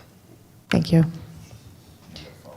I was just going to say, I think, Commissioner Harrell, you mentioned we need an extension. I think that's what we're going to need. I don't know, unless there's somebody else on the body. I will just say, I do not have capacity personally to take on this particular project and set of recommendations.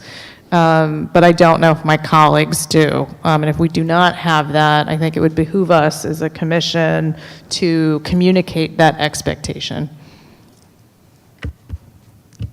Commissioner Harrell? Are you recommending that we communicate to City Council through our secretary that we will not meet the 75-day timeline? and that we are expecting a major presentation to take place during the month of May, which will help ground us in what direction we should be going. Is that what your suggestion is? I think that's right. I think the other thing is I think we need to counter-propose a timeline that is feasible for this body, you know, what I heard earlier based on our conversation was that we might have some more capacity in July, that we don't have capacity until then. I don't know if that's accurate. I will just speak for myself. I do not have capacity to take on another item. But if that, I think to just build on your statements, Commissioner Harrell, I would just say I think we need to offer what we think would be reasonable. I think they established a deadline. I think they established a deadline to get the thing moving, but I don't see it as being time sensitive from the matter of it's not going to stop whatever's happening. There's obviously a lot of transitioning going to be taking place within the city over the next 60 to 90 days, probably. So how would we go about, and Chair, you might be able to answer it, if not, then staff, how would we go about informing council that we can't fulfill this particular commitment that we made? I think the best way we can communicate that is through our liaison, just directly speaking to Alex and letting him know that, you know, at the very least, we're just asking for an extension. An extension, what was the 75 days? Y'all want to do 60 days or 75 days? Chairman Rowe? Calendar is dead in July. Just wanted to say that you didn't make the commitment as it was requested of you. You did not make a commitment to the 75 days. That came from council. So just wanted to make that clarification, but there is a speaker on the line that wants to make a comment on this item. Wonderful. Yes, please, let's welcome the speaker. Please introduce yourself. Thank you, Chair. Speaker Melvin Cohen, please unmute yourself. You have the floor. Yes, thank you. My name is Melvin Cowan. Good evening, commissioners. Really appreciate tonight's session. I'm the founder of Enough Housing here in Vallejo. And what I wanted to raise is, you know, when we talk about attracting industries like construction, advanced manufacturing, software, and film, I think we all share the same goal, creating stable jobs and long-term economic investment in our city. I'm really excited about the presentation that you all are going to have here very soon. I think it's going to be very enlightening. The challenge is that these industries, they rarely choose cities based on recruitment alone. They tend to locate where several systems are already aligned. And so that's workforce development, infrastructure, investment, and housing supply. And cities that succeed in attracting these sectors usually focus on building those conditions rather than pursuing individual companies. And workforce pipelines connect to local projects. Infrastructure supports emerging industries, and housing allows the people working in those industries to live in the community. And so economic development works best when workforce systems, infrastructure investment, and housing supply are aligned. And Vallejo already has the pieces of that alignment beginning to emerge, including conversations around clean energy, infrastructure, workforce training, and housing development. And in many cities, construction innovation and advanced manufacturing are closely connected to housing production because the ability to build housing efficiently, especially housing the local workforce can afford, supports long-term economic growth. And so I'd encourage the commission to consider how Vallejo might build industry clusters, particularly in construction innovation and advanced manufacturing, by aligning workforce development, infrastructure investment, and housing supply. Thank you for considering these comments for the public record as Vallejo evaluates its long-term economic development strategy. Thank you. Thank you so much, Commissioner Harrell. No comment. So I think Well, can we check our calendar, or do we need to clarify that on our calendar as far as asking for an extension? But to Commissioner Harrell's point earlier, I think the best way to communicate this to the city council would to be to speak directly to the city liaison. I'm not sure if I need like something formal in writing, or if I need to just speak to him. I can definitely do that. And of course, clarity as far as the timeline extension that we're requesting. I would say another 75 days, but I'm trying to think of where we are as far as having a full body, and maybe a month after that, maybe, just to have that real, we don't even know if these positions are going to be filled. I mean, we're going to get an update on that soon. I see that on the agenda, so hopefully it is filled, but hey, you never know.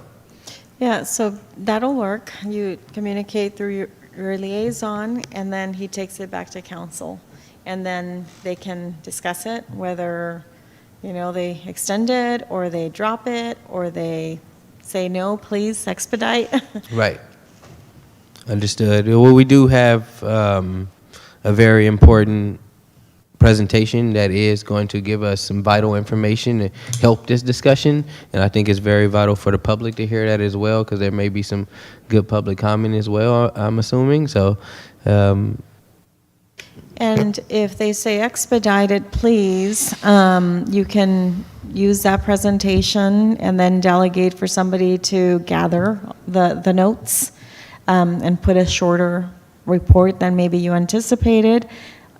A report could be 1 page, or it could be 1,000 pages. You can do your Understood. best within your timeline, or get an extension to do more work on it. yes, ma'am. Thank you. Do we need a motion or anything on that? It's nothing to approve from what I'm reading.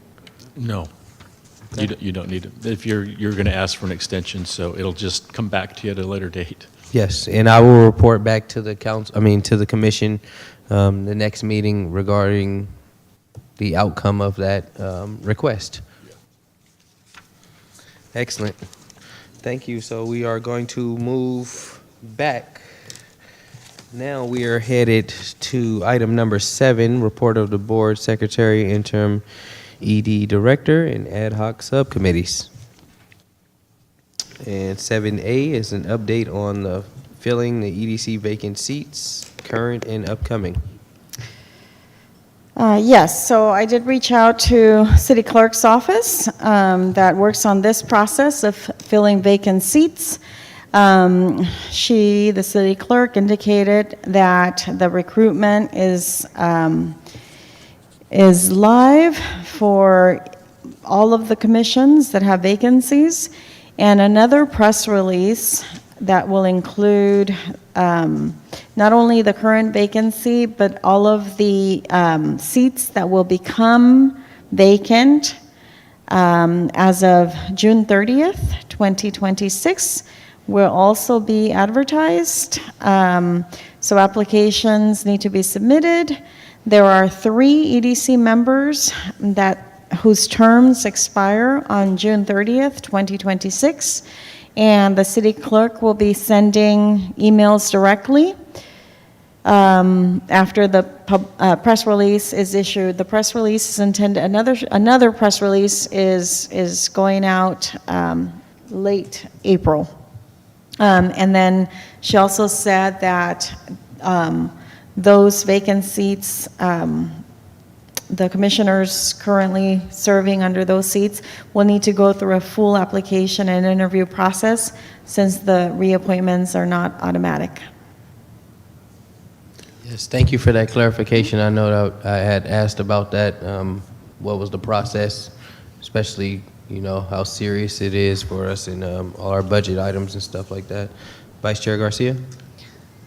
I was just going to clarify this timeline. So if we have 1 vacant seat, we have 3 commissioners that need to essentially reapply, should they want to, and hopefully we want to. I'd love to see this group continue.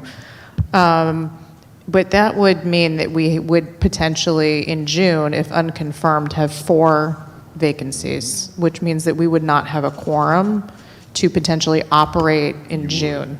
Is that right? After June. After June. So after June, we would no longer have quorum if those positions are not appointed. No. No. Not quite. So in Vallejo, the ordinance that governs all boards and commissions says that if your term expires and a replacement has not been appointed, you continue to serve until such time as a replacement is appointed or until you're reappointed. So the expiring members will just keep serving. Great. Okay. So you'd still have your quorum. Everybody would still be able to. If an individual, if an individual declined to continue serving, That's different. the seat would be vacated. Correct. And the seats that are filled are the full body. No. They're not. So a No, quorum, the quorum is always 4, no matter how many no are matter sitting how many in the people are seats. seated. Okay, thank you. You're welcome. I do have one other thing to share, if we're done with that item. Excuse me. You mentioned I did three, not hear. but you did not name the names, and it didn't get out properly. Okay. Thank you. So the commissioners that are, whose terms expire on June 30th, 2026 is Commissioner Gonzalez, Commissioner Williams, and Chair Monroe.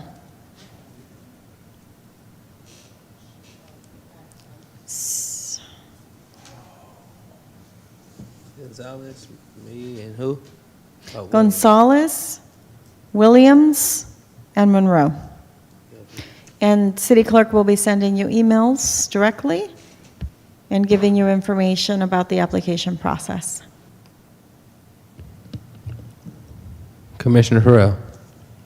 I'd like to, from the dais, encourage the people that are being termed out to reapply.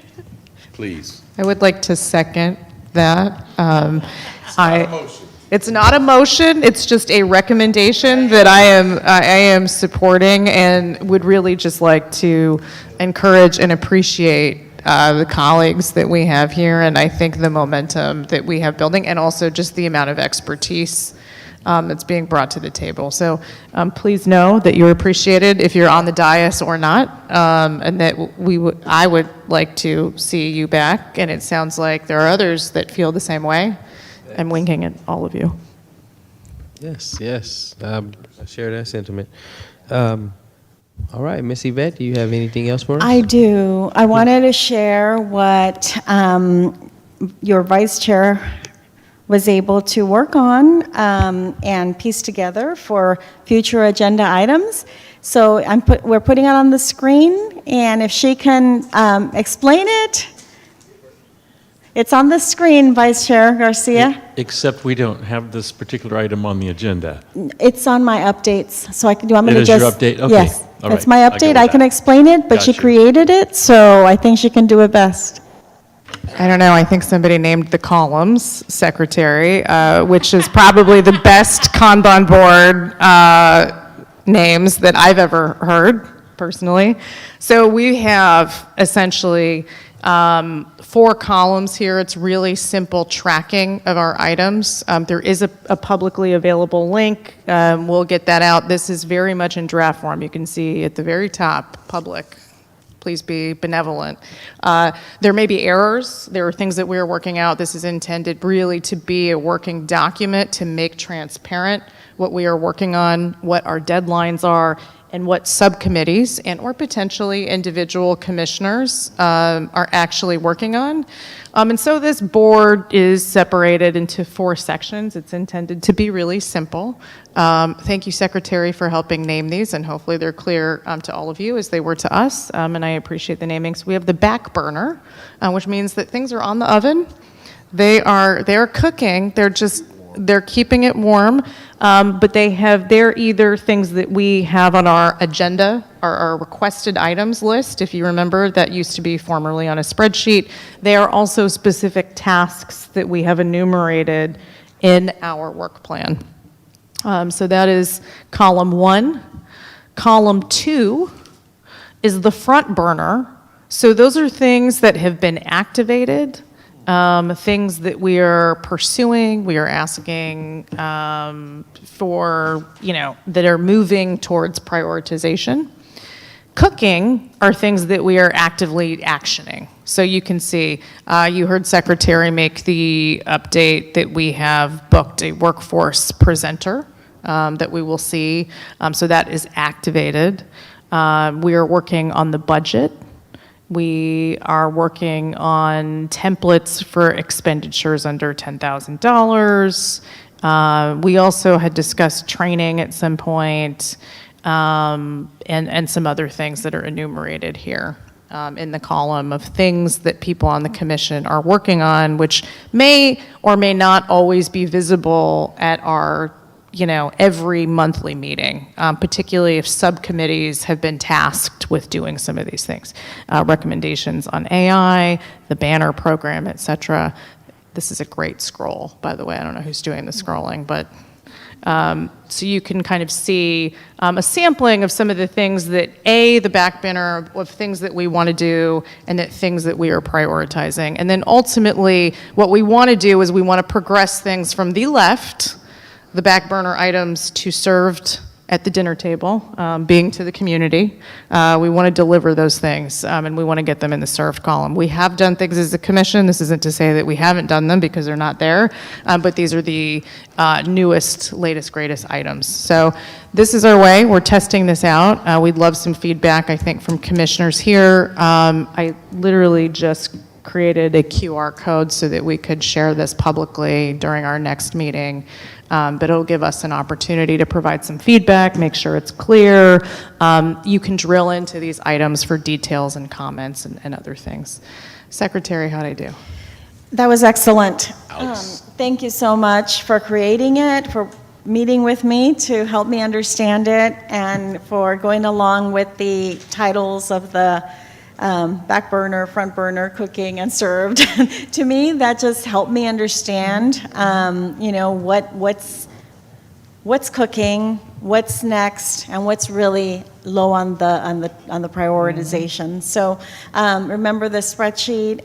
That one was too challenging, but it was one item that I didn't get to often and didn't share it with you. So this ensures that we could even update it during our meetings, and the item will be there, and everybody can see it whenever you want to see it. So it'll be live, it'll be accessible to anybody and everybody, and we can track how we're doing on all of those items that are requested by you. Sure. Yes, Commissioner Harrell? You indicated that there would be a QR code that would be available that we can put on the screen, I guess, during the actual meeting. Is it possible that, I'm so sorry, should I repeat? You indicated that you made a QR code that could be shared out at the next meeting for anybody that wanted to see it. I think it's a very small audience, and I think that the data that's there is very valuable, and it actually shows what work this commission is doing. Is it possible, and this goes to city staff, and you guys can check, is it possible that this be an addendum to the EDC's website, so that if an individual wanted to, they're looking at EDC, what are they doing? I think it's a valuable recruitment tool even, to say, look, at the information is organized and clear, et cetera. So is it possible that, and I guess this is a request, direction, I don't know what you want to call it, but is it possible that we look into putting it onto the website? Or would that be something that would not be appropriate? I don't see the problem unless I'm told by somebody. Yes, I think it's a working document, it's a draft, it's nothing that's concrete, it's not a resolution, it's, it hasn't been, so it's a working document, and I work with IT on items that go on the website, so. I think it provides a degree of transparency that has not been seen before for the public relative to commissions. The meetings are at 6 o'clock. I'm not even in my car by 6 o'clock. I'm getting in the car to go home. It's a typical person. So they can't join the meeting. This would allow them to go back and see. And so I think it's a tremendous, wonderful piece of work. I couldn't afford you. It's clear.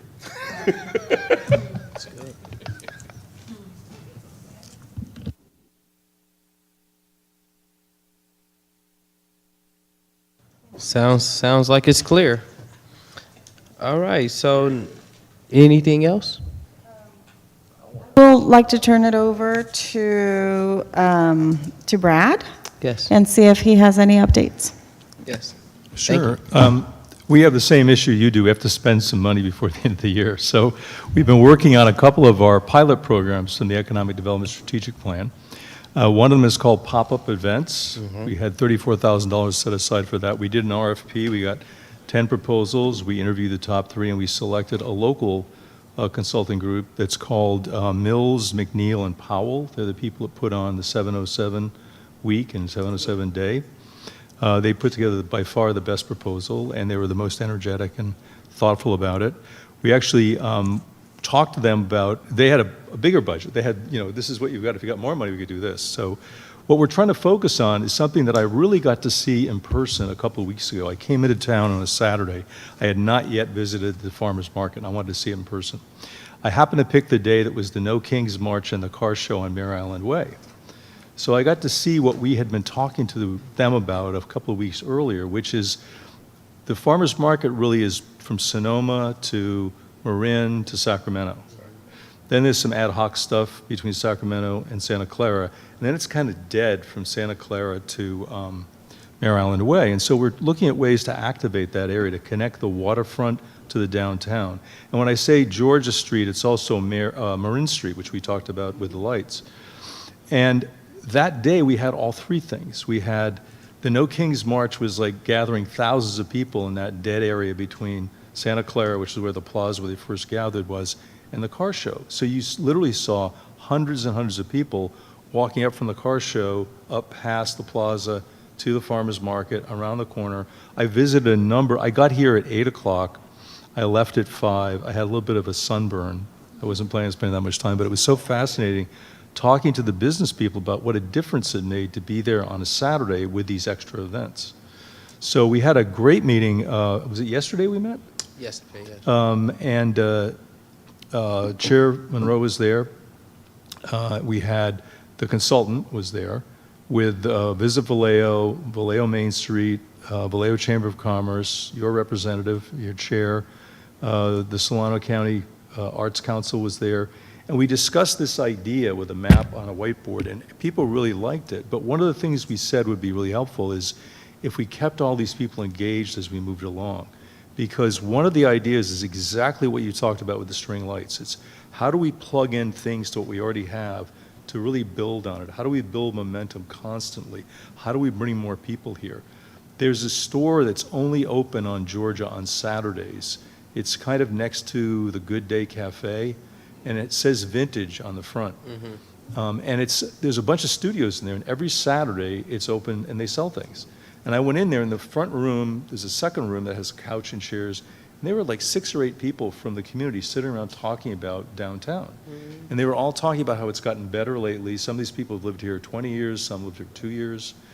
And they talked about how much energy there is on a Saturday because of the farmer's market. So if we could regularly program things in Martin Luther King Park, in the parking lots just before you hit Mare Island Way, and then on Mare Island Way, again, to bring people back and forth from the downtown to the waterfront. I talked to the people who organized the car show about having monthly car shows in one of the parking lots. It turns out they have a classic car division, a muscle car division, a lowrider division, a European and foreign car division, and they could give us a division like once a month to be there, so we could have all kinds of activity going back and forth. So I think that's a really promising sign, but I just saw a bunch of people walking around downtown on that Saturday. And I think our goal is to make that every Saturday and Sunday, and then every Friday, Saturday, Sunday, and then every Wednesday, Thursday, Friday, Saturday, Sunday.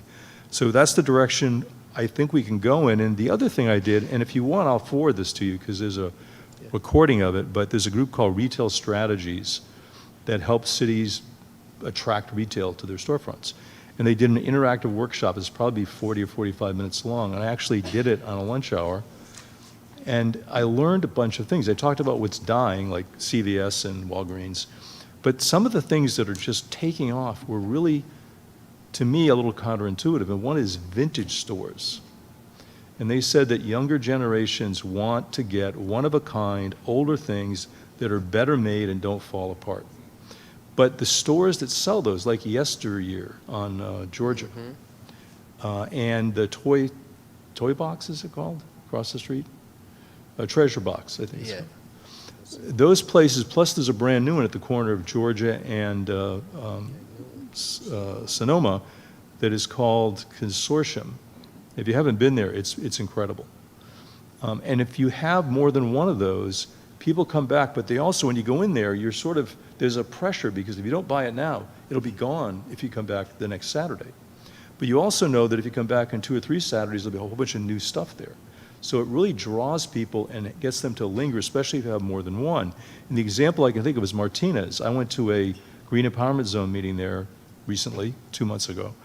And it got over, I went to a little diner for lunch and I ate quickly and I went to 3 of these antique malls or antique collectives.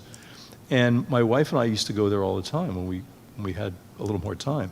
But if you have more than one, it draws people. So I think there's some really interesting things we could do on Georgia Street that would create a magnet for people to come and linger. The last thing I'll say is when I talked to the people, not only was the manager of the Vallejo Farmers Market there, but his boss was there. And I said to them, could you guys extend 1 more block?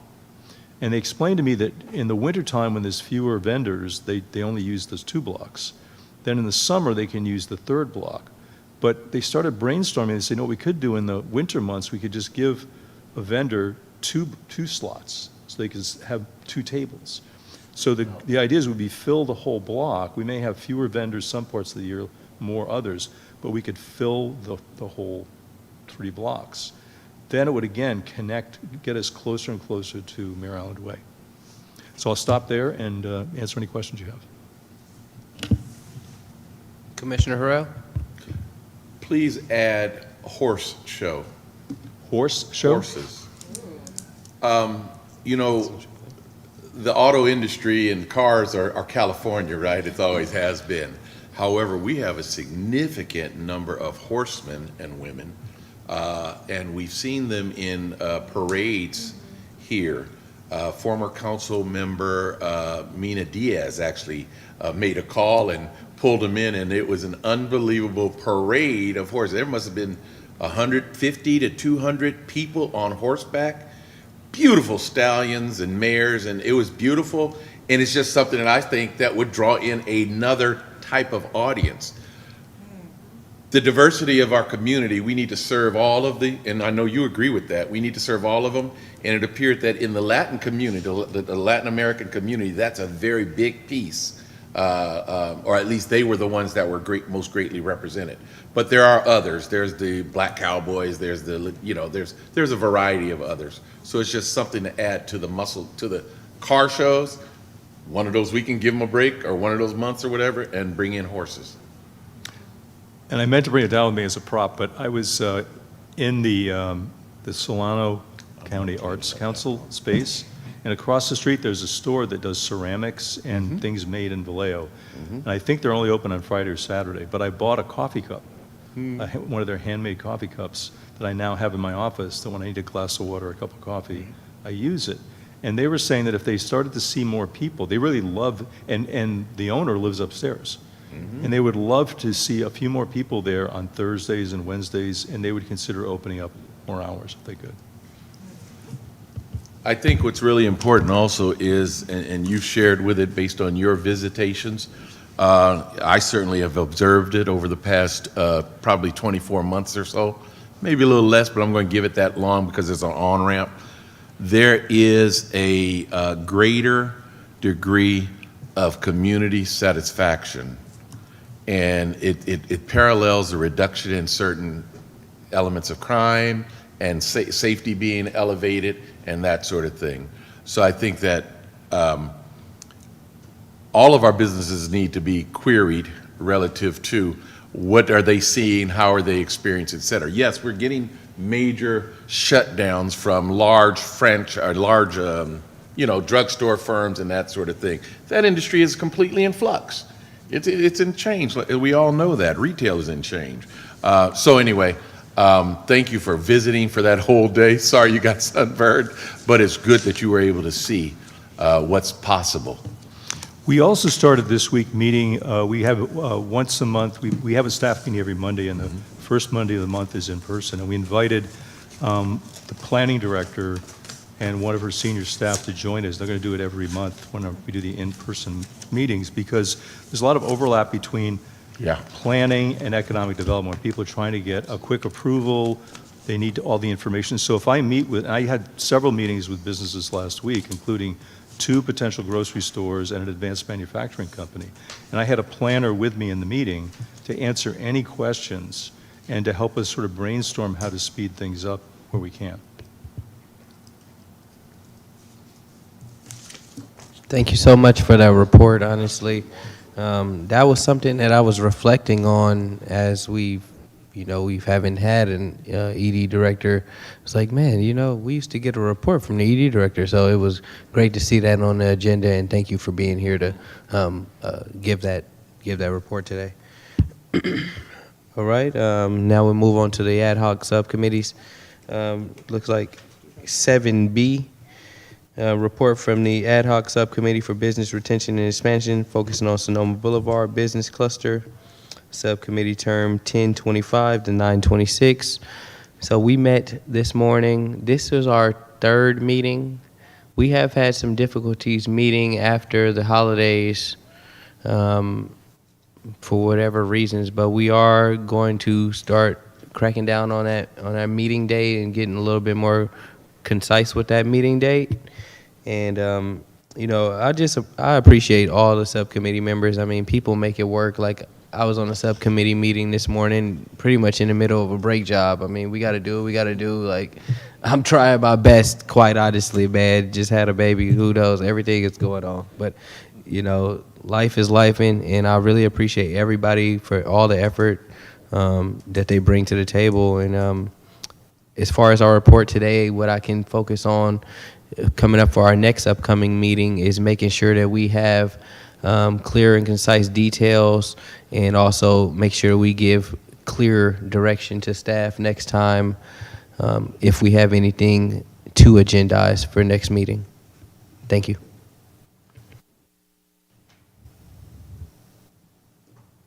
All right, and then now I'll move to the next item, 7C, which is a report from the Ad Hoc Subcommittee for Civic Innovation and Technology.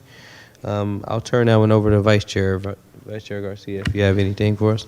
Thank you. So in addition to the pilot work, I would say my subcommittee members and I were not able to meet. We did have some asynchronous communication, and I anticipate that we probably will meet at some point. But in the interim, we did get a few things done. We still have one scoping exercise to do around design communication, so that is outstanding on our end. That we'll make sure that we have, I think, ready for the May meeting, so we can provide some direction to staff there. We worked on the downtown public safety and beautification pilot. And the third thing that I would just like to share and give a high-level overview, but we don't necessarily need to have a very large discussion over it, is we have discussed recommendations around AI and economic development. So I will take and pass around. This is a very early draft, I would say. And because our audience members cannot actually see this draft, I just want to go over it at a high level so we can understand what it contains. It contains 5 very proposed, so this is not a recommendation from this commission, but what we're trying to get to is a recommendation that we can provide the city council on AI and economic development, and it covers 5 areas. One is really to leverage the technology to look at things like zoning and other complex data sets to help small businesses open faster and more quickly. So that's the first, is really leveraging it to improve business processes. The second is really to encourage and provide a stronger referral network to educate small businesses on the use of AI technology, to deepen their commitment and I think investment in the city, but also to really extend and expand their economic impact. So we're talking about existing businesses and some of the efforts, I think, by some local organizations that we might be able to leverage. The third is how we can leverage universities that we have here in the community already by developing pipelines and partnerships in order to support training, job development around AI and its impacts on the local community. The fourth thing I think has been a very sensitive topic for cities, and I surface it not with a particular position, but really with the idea that this body and the proposal here is in tandem potentially with our planning commission to really think through a policy-first conversation around data centers. A lot of cities are being approached, particularly cities that have vacant space, particularly cities that have moderate climates, to place data centers. And I will say that I think that it's really important for us to develop a position. So this recommendation doesn't necessarily take many strong positions, except that it does need to develop a shared position on the criteria with which we would evaluate data centers, for example, in our city and or our community. The fifth is really how we can better leverage AI tools to do some of the things that we've discussed as a body, which is to better understand what some of those small businesses' needs are, either through sentiment or other data analysis. And so again, this is a really high-level document. We, as a subcommittee, will likely revisit and revise this. So this document is being provided to all of you for initial comment, reaction, edits. It's also being provided as an initial, I think, discussion in case there are commenters, public commenters who have things that they may want us to include, to exclude, I think, in our recommendations to the City Council. Thank you so much, Vice Chair Garcia. Yeah, I really like, when I was reading this over, you know, I've been trying to find different ways to use AI in my business, just in like invoices and things like that, because I'm like getting kind of tired of QuickBooks. I don't know if you guys can help me out with a different alternative, but they're killing me. But you know, I need something better, quite honestly. I'm probably in the dinosaur age using QuickBooks still, but somebody help me out with that. But yeah, we gotta find better ways to expedite processes, and AI, like she said, it's here. It's not, we're not waiting. You drive to San Francisco, every billboard is like screaming at you, AI something, AI this, AI that. Like, I'm very interested in learning more about these companies, so maybe this data center thing is a great way that we can be more knowledgeable and get more information on, you know, how to just make our city more better and more modern, because, you know, they say we 20 years behind, I swear. I talk to people, and they say Vallejo is so far behind, it doesn't even make sense.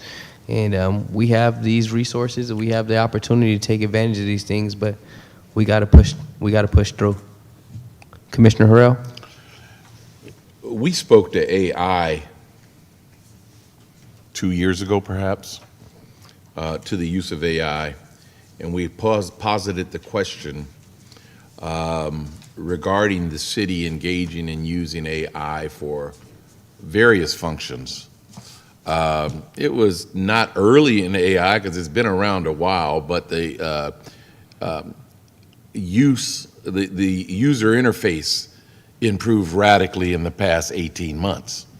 The question that I had, and I believe that the city attorney indicated that they would be exploring, they might explore. There was no succinct, yes, we understand that that is going to happen, it is the future, and we are going to be looking at how we can implement it to improve services. We didn't hear that as a response.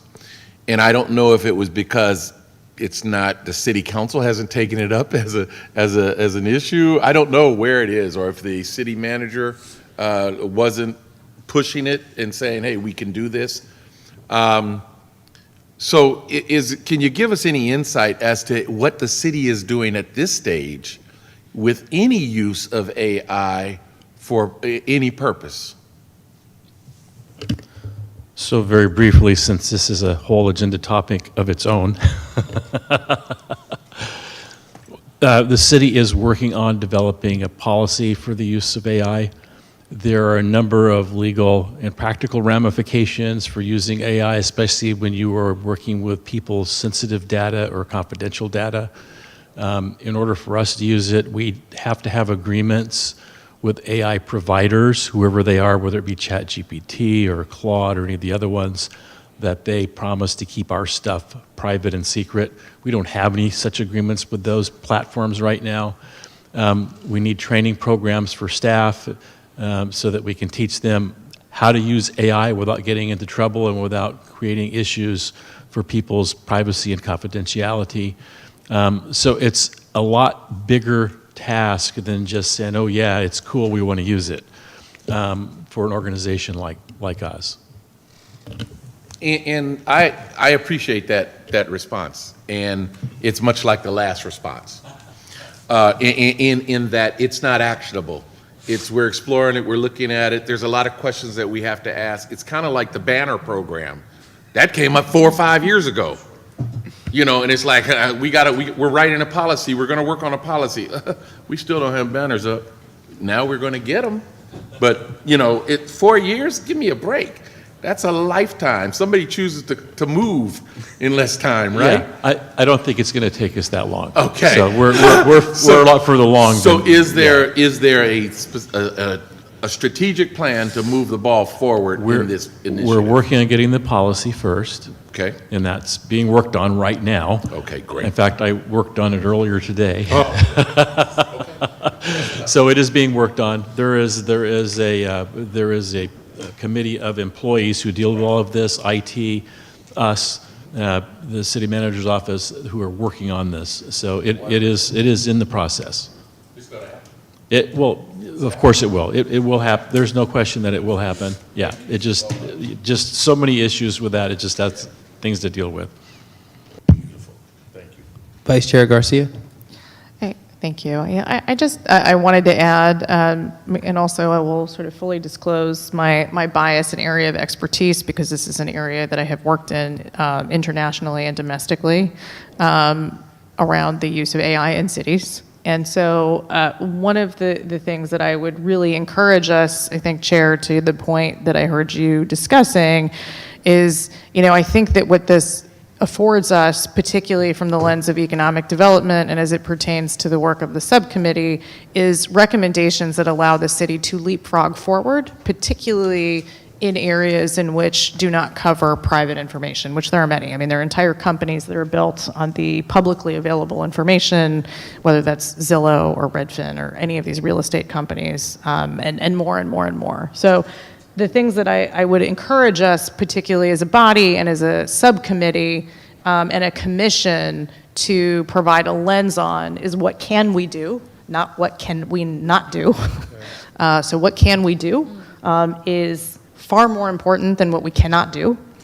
And second, I think that we have an opportunity, particularly as we're kind of like massaging some of our recommendations in the next couple of months, which I would lean on this body and my subcommittee members to inform, is really thinking through, again, what are those things that may be of low sort of legal risk? And I would say that those things are publicly available data that don't have some of these privacy concerns and restrictions that we might have to consider, which I think actually positively impact a lot of the local businesses here.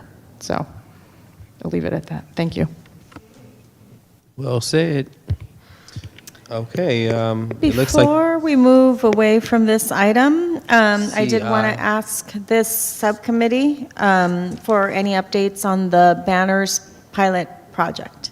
yeah, I was just going to announce that. I see you got that bulleted there. Yes, so as far as,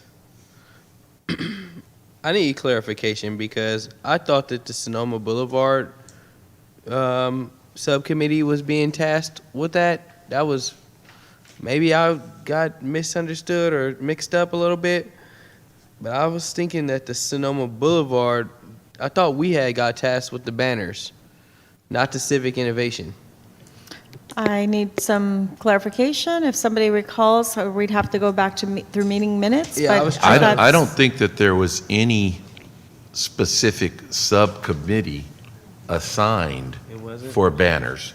And if Georgia Street is the corridor that we suggested, that would be the first iteration of, or trial. Yeah.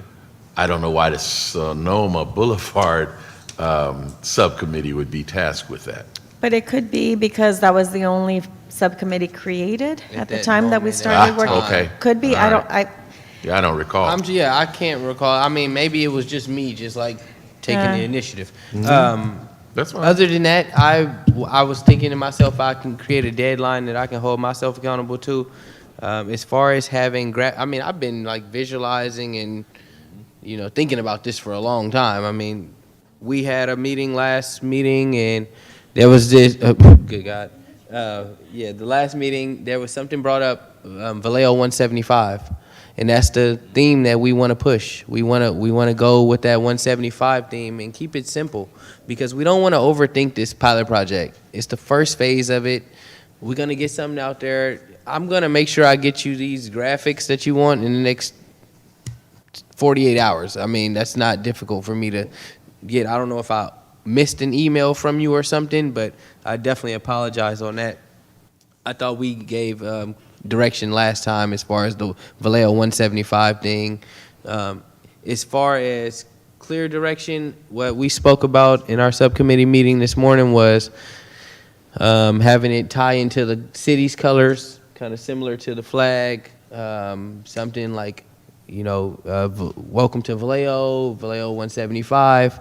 But I was also trying to, and that's why I thought we were going to have this conversation as a commission, because I don't want the language to be just very broad or just, welcome to Vallejo. Maybe the rest of the commission has an idea. Maybe it needs to be in Spanish. I'm trying to brainstorm and think. So I thought that was going to be part of the discussion today. So that's where I was. I don't really see the graphic being something that's a block. I feel like the graphic should be very, the city. Yeah, so Chairman Should be able Rowe, to- on page 11 of the package, under the meeting minutes, you did have a motion to have Civic Innovation Subcommittee carry out next steps and work with Secretary Iraeta, me, in preparation of the April 21st City Council meeting, seconded by Chairman Rowe, but seconded by you. But said page 11. my point, good news, I have good news. The good news is that I've been informed I do not need to take the item to council because the council has already taken action on your budget and your allocations, one of them being the pole banner project. So that's the good news, that I don't have to go to council on this, but Civic Innovation does need to give me the file still. Got you. We'll work on that ASAP. And we do not have to collaborate with any other commission. Do we have to collaborate with any other commission, beautification, whatever the others are? You do not, you may, but you do not. You can, that's why you are a subcommittee tasked with this project. You can do what you need to do or want to do behind the scenes to get me what you need to get me. You can check in with other city staff, maybe working with the pop-ups. What are they doing with the 175 theme? Does that consultant possibly have some graphics? Right. I think that's I mean, that is, we overthinking. That's what I'm saying. Like, it's Vallejo 175. Like, welcome to Vallejo. It's like, what are we talking about? But I understand what you're saying. We got to get it more formalized and clear direction. And we will work on that ASAP. And by our meeting on the 20th, we will definitely have that established. Okay. All right. So now we're going to move. Oh, we got any other updates? I see one more bullet there. Miss Yvette? Or Secretary Yvette? That was if that subcommittee had any other updates, which I think Commissioner Vice Chair Garcia covered a lot already. Got you. All right, next we'll move to number 9, which is our second community forum. Anyone wishing to address the council or commission on any matter for which and other opportunities is not provided on the agenda and which is within the jurisdiction of the commission to resolve is requested to submit a completed speaker card to the commission secretary. When called upon, each speaker should step up to the podium, state his or her name and address for the record. Each speaker is limited to 3 minutes. Do we have any speakers online? Through the chair, currently do not have any members of the public signed up to speak on this item. However, we do have a 2-minute timer running on the top left corner of your screens for interested parties to sign up. Feel free to carry on with the agenda in the meantime. Thank you so much. Now we'll move to item number 10, which is the report of the City Council Liaison. I spoke with the city council liaison prior to this meeting. He said he would tune in towards the end of the meeting because he was obligated to do something else. We don't see him, so unless he's here. There he is. Oh my goodness, I apologize. All right, welcome, No sir. worries. Thank you, Chair, and thank you, Commissioners. Can you hear me? Yes, sir. Just a quick update this month on 2 particular items. At the council level, over the past month, we went ahead with considering a stipend program for unhoused residents. We had several discussions, particularly at the last council meeting around housing. There was a housing subdivision in Glen Cove, 51 homes, that was approved by the council on a 6-to-1 vote. We similarly had discussions about our RENA targets and making sure that we meet those by 2031. So as we move into April, I think there'll be a shift in some of the conversations that we're having, not just around housing, but also economic development. The agenda was published just this evening, and there will be a MOU for consideration with the Scotts Valley Pomo Indian Tribe that has land in trust in District 1, which is the district that I represent. There will be additional conversations around economic development, and I'm hoping those conversations can continue at the commission level. And then part of what I'm doing this year in particular is highlighting new businesses that are opening up in our community. Just in the past month, I had an opportunity to speak to an owner that has set up shop in the Vallejo community for several months, and one that is hoping to open up soon. So as a recap, like I shared last month, particularly in District 1, we've got a lot of businesses opening up very soon. Jersey Mike's, Nothing Bunk Cakes, Sky Zone, soft opening on the 16th. Paris Baguette is scheduled for next year. And the Costco construction continues. In District 1, in the Hidden Brook Plaza, there's a new business that will be opening up hopefully later this month called Butter Chicken Blockbuster. The owner is from the Modesto area. We had a very long conversation this past weekend, and he said he had been monitoring Vallejo for a very long time, had some concerns over the past decade just because of our public safety posture, but had seen improvements and decided it was the right time after getting that space to open up what he says is the best butter chicken, will be the best butter chicken in Vallejo. So I'm gonna take his word on it and check it out when they open up. We did talk about the permitting process, and I was able to relay some feedback to city staff. There was a business license that was approved, but there were some issues with some signage.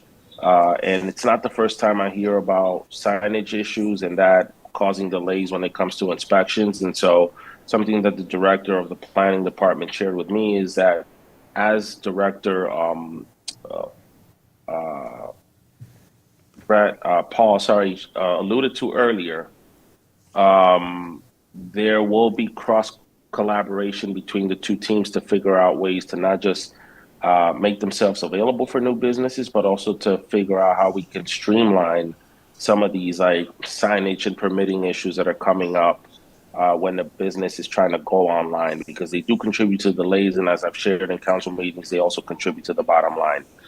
They're very excited to open. And similarly, the consignment store down at the 400 block of Georgia Street has been open for several months. Said that they were very pleased to have already had received a visit from our economic development director, from Councilmember Ledeju, and from myself. And so I think that there is very much goodwill on the part of these business owners that are coming into Vallejo and setting up shop to be a part of community, to make themselves available, not just in the services they provide, but also in like allowing us to foster community. And they also appreciate that we've been on the ground talking to them about what are things we can do better to improve their experience in our community. So just in the past month, in these two share outs, I've at least shared out with you guys that we've got 4, if not 5 new businesses going online in our community. So good stuff, and hopefully we continue to build on the momentum in the next couple of months. Happy to answer any questions. Vice Chair Garcia. Yeah, thank you, council member. I'm excited to hear that we've got an influx of businesses that are coming here because this narrative of Vallejo's safety and the quality and caliber of community that we are is really improving, and I think that that's a testament to seeing all of these new businesses that are opening up here. My question is actually maybe a little bit less about small businesses, and I will posit a small reflection about something I observed at a council meeting past, which is development. And I think that that is a part of the purview and recommendations of this commission from an economic development standpoint. What I do notice is that the council recently voted on an item, Vista Cove, which is a development in the Glen Cove area, not too far from me personally. And I will just share with this body, I was personally pretty disappointed, actually, that the city did not have any way to recoup funds or fees or impact fees from this development, particularly considering that we have a structural deficit of $29 million, and that is something that's constantly repeated on the dais. And here we had an opportunity, frankly, I think, to recoup and to recapture funds, albeit, maybe not fixing the structural issue, as it were. But I noticed and would love to hear a little bit of perspective and maybe brief this commission on what that is, what some of the options were on the table, and how that might impact our community.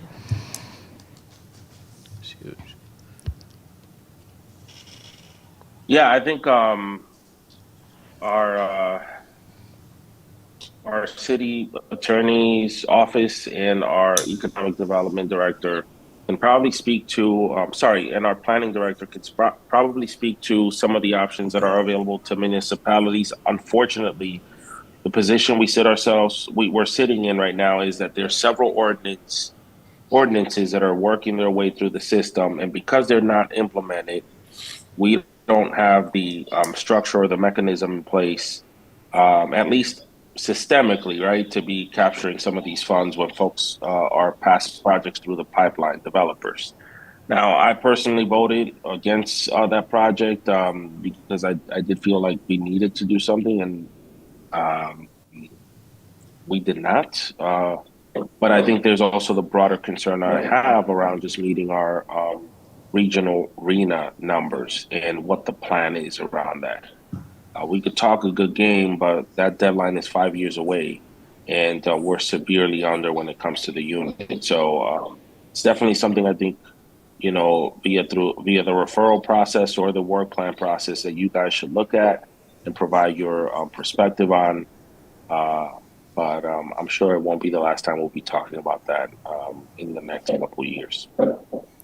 I appreciate that perspective. I'll just flag for my fellow commissioners that several years ago, my understanding is that there was a lot of critique around Mare Island as a development and the lack of negotiation that was done publicly around that development.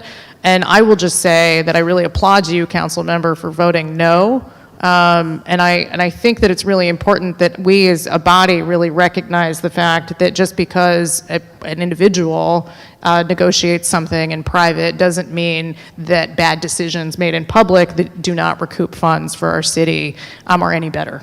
And so I would really encourage us to really think through some of those consequences and what recommendations we might make both individually and to the body so that our city can sustain both some of its housing goals, which we heard from the caller earlier today. We had a public member of the public that talked about that and really advocating for that, and we can't do that without recouping from these opportunities that are sitting here in front of us. So that's my urgency, I think, my message to you, council member, and to my colleagues here. Yes, thank you. Councilmember Matias, I do have one ask of us. Item 8C, we are running into a little bit of a deadline issue, and we need to request an extension. And if I can request that extension formally right now on the dais, that's definitely a great opportunity to take. But the real meat and potatoes is we have a great presentation coming up at our next meeting that is going to be very vital to the discussion that is going to be had regarding this item. And we feel that we need to have this presentation first so we can have a better discussion and give better direction and actually accomplish what you guys are requesting at this time. So if I could, whatever you got to do, however you got to do it, I'd like to make a formal request that we have an extension of another 75 days if possible. Please and thank you.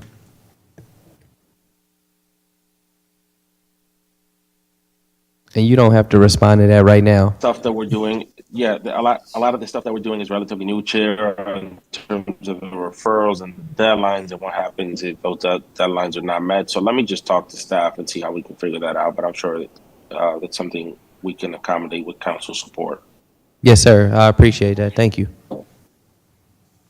Is there any other questions or comments for the council member? All right. Thank you. Thank you so much, sir. All right, future agenda items, item number 11. Do we have any? I actually do have one. I know last time I said let's hold it off till June, but this has been brought to my attention that the Mare Island Company has not given us an update, a public update about the Mare Island strategic plan, and I have some community members that have been asking me about this. And I remember the last meeting that was had, it was, I believe, at the Vallejo Naval Historic Museum a few years ago, where they gave out this like 7 to 9 phase plan. I think we still in phase 1, but we need an update on that if we could. So if not the May meeting, June, I want to work directly with you if we can somehow get the Mare Island Company representatives in front of the Economic Development Commission and just give us an update on the strategic plan, if that's okay.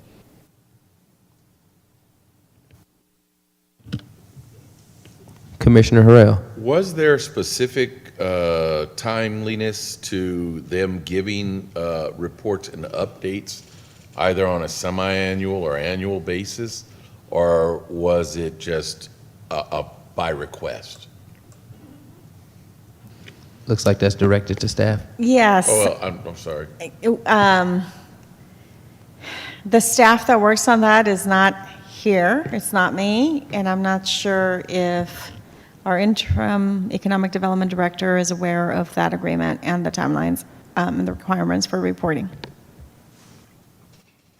I can just tell you that, not direct answer to your question, but my understanding, and I just met with a couple of them the other day, is they're going through, and we are going through with them, a number of potential amendments to the development agreement, and they're working on their sort of specific plan for the project. You're right, they have like phase 1 through 9. Yeah. And some of the things in around phase 8 or 9, we're not going to get to see, I don't think. But there's activity going on. There's actually a lot of activity and conversation about shipbuilding there. I've been involved with, I normally work with Assistant City Manager Hain on all the economic development things. That's what we're under her. But I also work with Assistant City Manager Conley on the shipbuilding work. And there's a lot of interest and there's a lot of discussion going on right now about a regional approach to shipbuilding where Mare Island would be kind of where it starts, but it would involve Benicia, potentially Antioch, Pittsburgh, and the California Forever proposal for the Collinsville sort of shipyard and assembly area is years away. So even California Forever is now talking about the whole thing would start at Mare Island and Benicia. So all that's going on right now. There's a number of things that are sort of up in the air, but I think if you were to ask them to come and do a presentation, they'd probably send somebody and kind of give you a better update than I am right now. Definitely, and I think that would help build a lot of public trust because there were deadlines that the public were aware of, and you know we just haven't heard much. But I appreciate it. Thank you guys. Any other future agenda items? Got you. Thank you. All right, we'll move on to announcement. Any announcements? Item number 12. Seeing none. ED, you got your light on still? Got you. No announcements. All right, this meeting is adjourned at 8:36 p.m. Thank you, guys. Thank you.